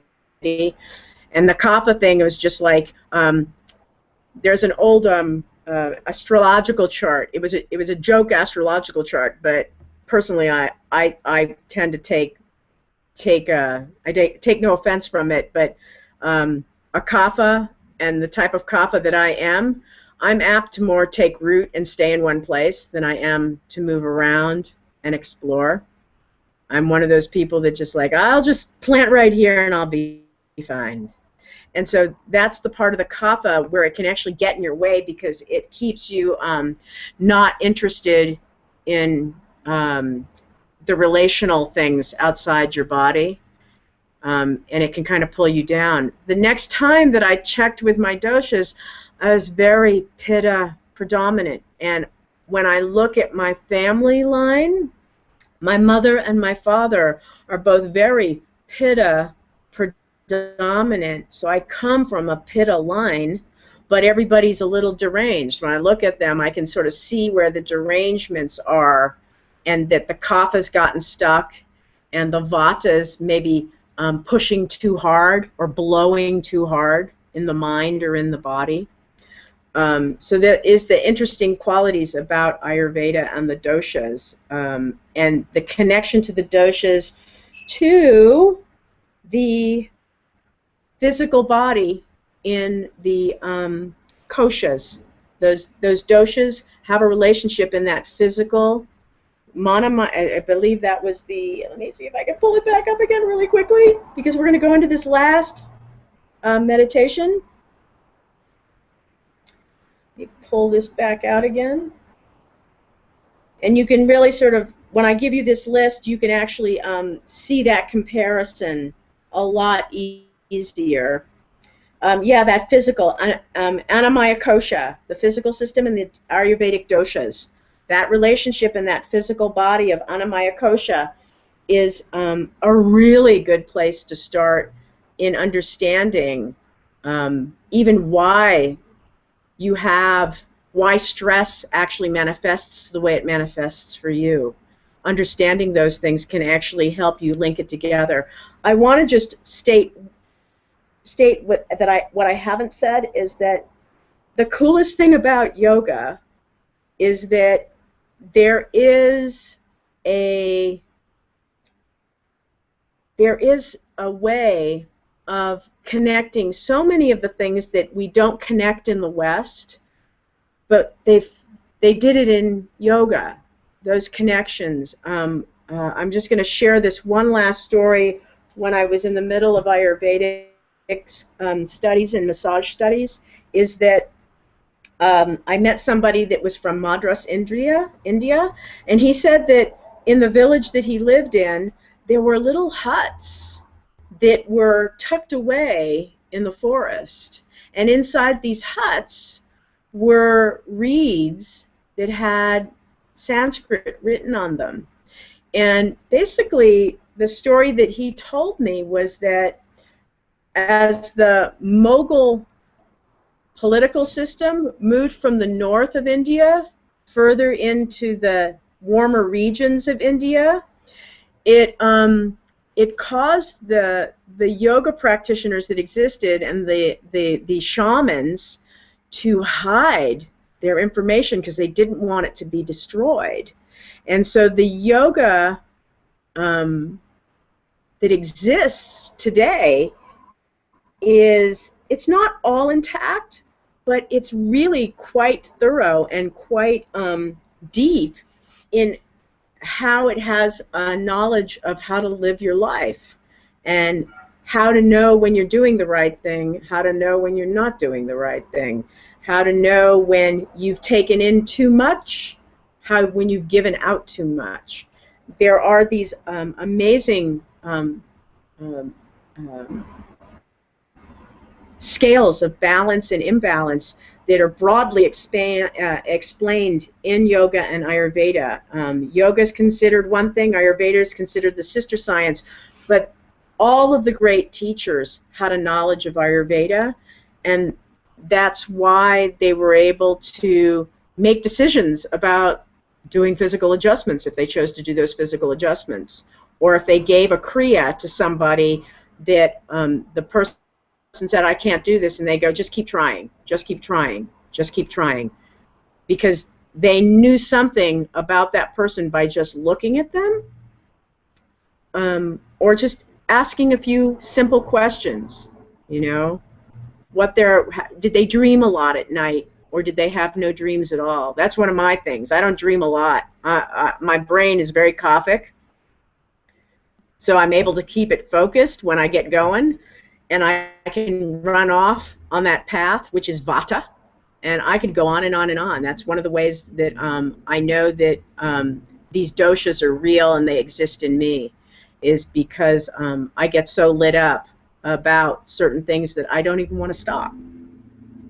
So does anybody have anything they want to share? Anamaya Kosha. I don't know what that Adam Ant was. I think I made a quote about something, but I can't remember what it was. Does anybody have any? The video you were talking about with Alice Cooper, they did one about Adam Ant's manager, how he kind of created Adam Ant and his whole thing and let Adam Ant kind of blow up and become that iconic British, crazy man. Well, that was Malcolm McLaren. That's Malcolm McLaren and Adam Ant. But Alice Cooper, the manager that he had was a different one. And when I find the name of the movie, because it sounds like it'd be a really fun thing to watch, because it's about how somebody systematically and also intuitively makes decisions about creativity and things like that. But they're not the ones that are presenting it. They're the ones that actually see it and see the potential for it. Anybody else have anything they want to share, contribute? If I missed anything, I will send an email out, and I will send these other yoga journal things about respecting students and creating safe space. And then I'll have the stress warning signals, that sheet, I'll have that so you'll have it available to yourself. If you're willing to go into the Viloma Pranayama, what I want you to do is settle yourself into your chair. Or if you like, you can actually lie down, because sometimes exhalations are easier reached by lying down. And what I want you to do is just start with deep, comfortable breaths. And connect to that Ujjayi breath again. Hear the sound of it. Sense the temperature of it.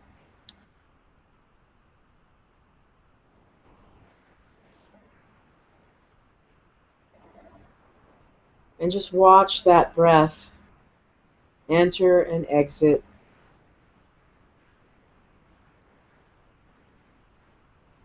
But our focus this time is going to be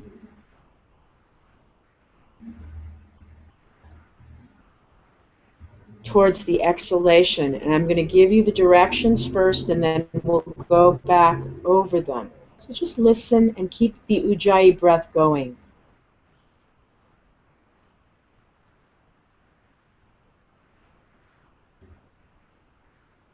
You're going to take one deep Ujjayi breath, in-breath, and then breathe out from the belly for a count of 4, and pause for a count of 2. And then you're going to exhale that Ujjayi breath from the mid-chest for a count of 4, and pause for 2. And then you'll breathe out that Ujjayi breath from the top of the chest for a count of 4, and pause for 2.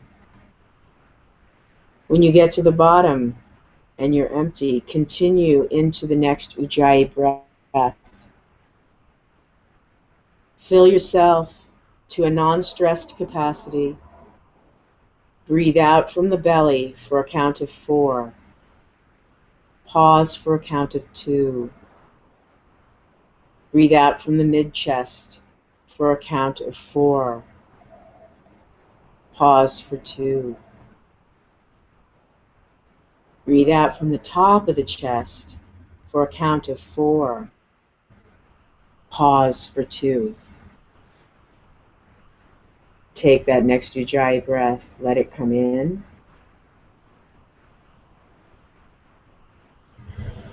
Exhale from the belly for 4.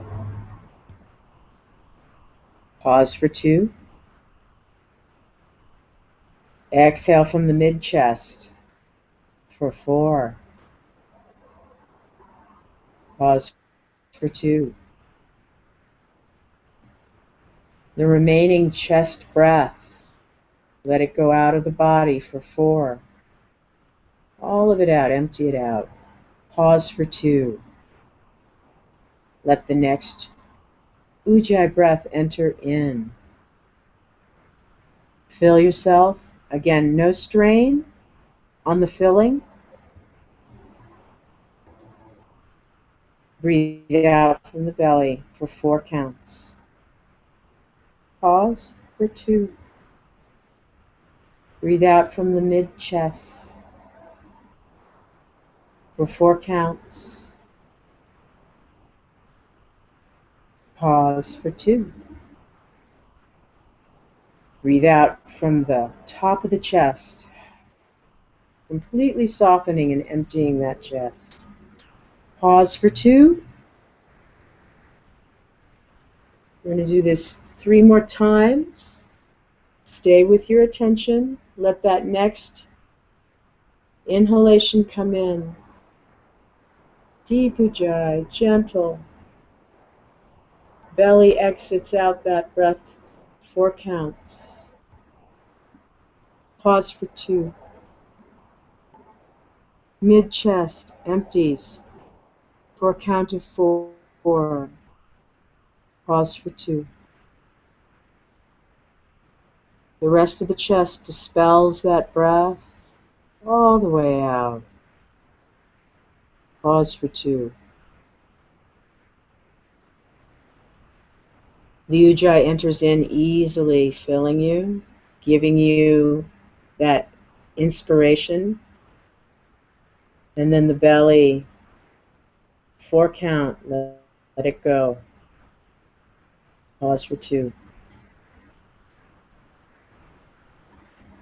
Out of the mid-chest, count to 4.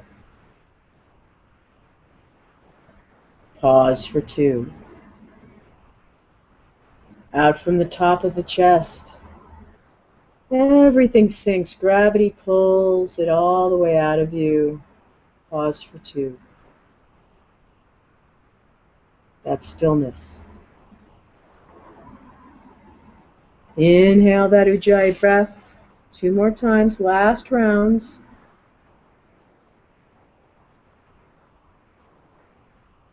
Breathe out from the belly.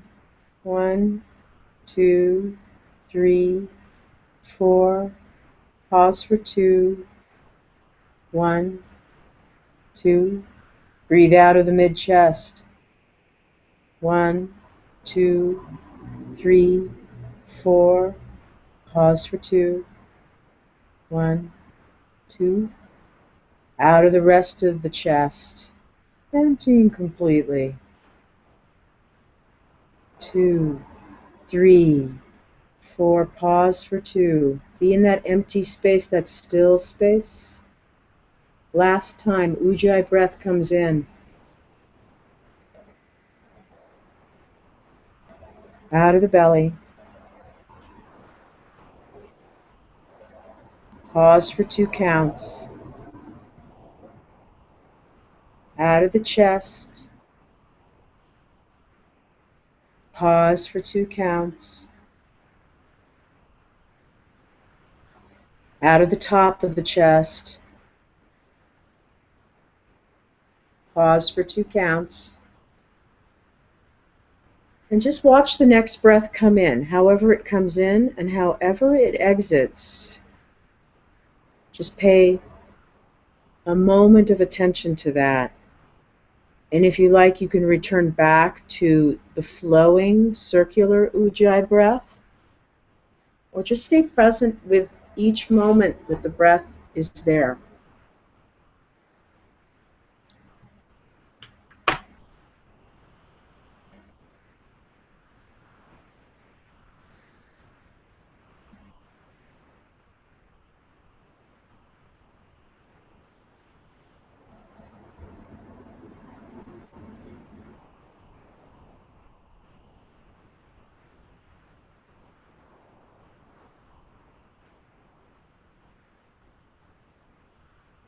And take a moment and give yourself another round of that awareness of the breath. And again, if there's something that you want to notate, and I especially want you to come back and if there's something you want to share, please do share it.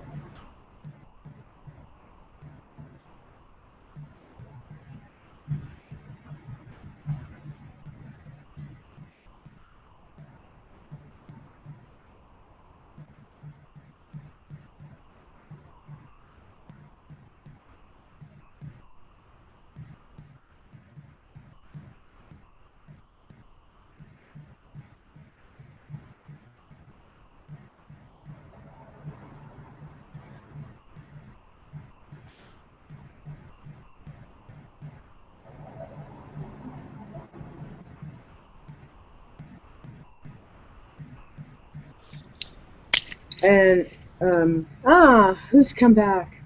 Margaret, anything? Hi. No. No. I just wanted to let you know I was back. Did it work for you? Were you able to? I'm having a hard time settling down today. I had a couple days in a row that have been very busy. So I tried meditating this morning and the same thing happened. It was just like too much. Totally understand. Sometimes when you need it, you can't access it, you know. The time you need it most. Yeah. Janice, was that any different for you than the first round? Yeah, it was a little easier. I was still having issues with my allergies, though. I don't know. You just start to mention pranayama, and my eyes are starting to water. I don't know what the heck's going on.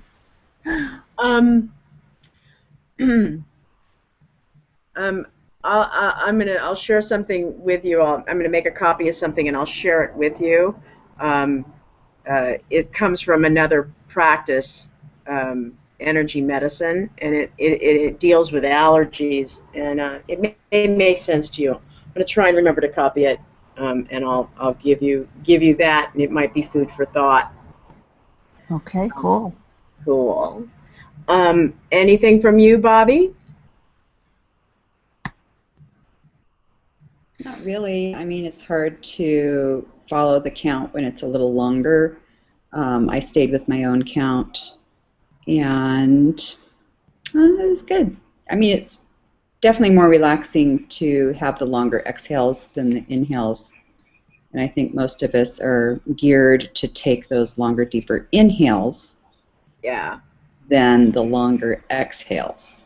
So to find a good rhythm there is a little more difficult on those exhales, but practice, practice.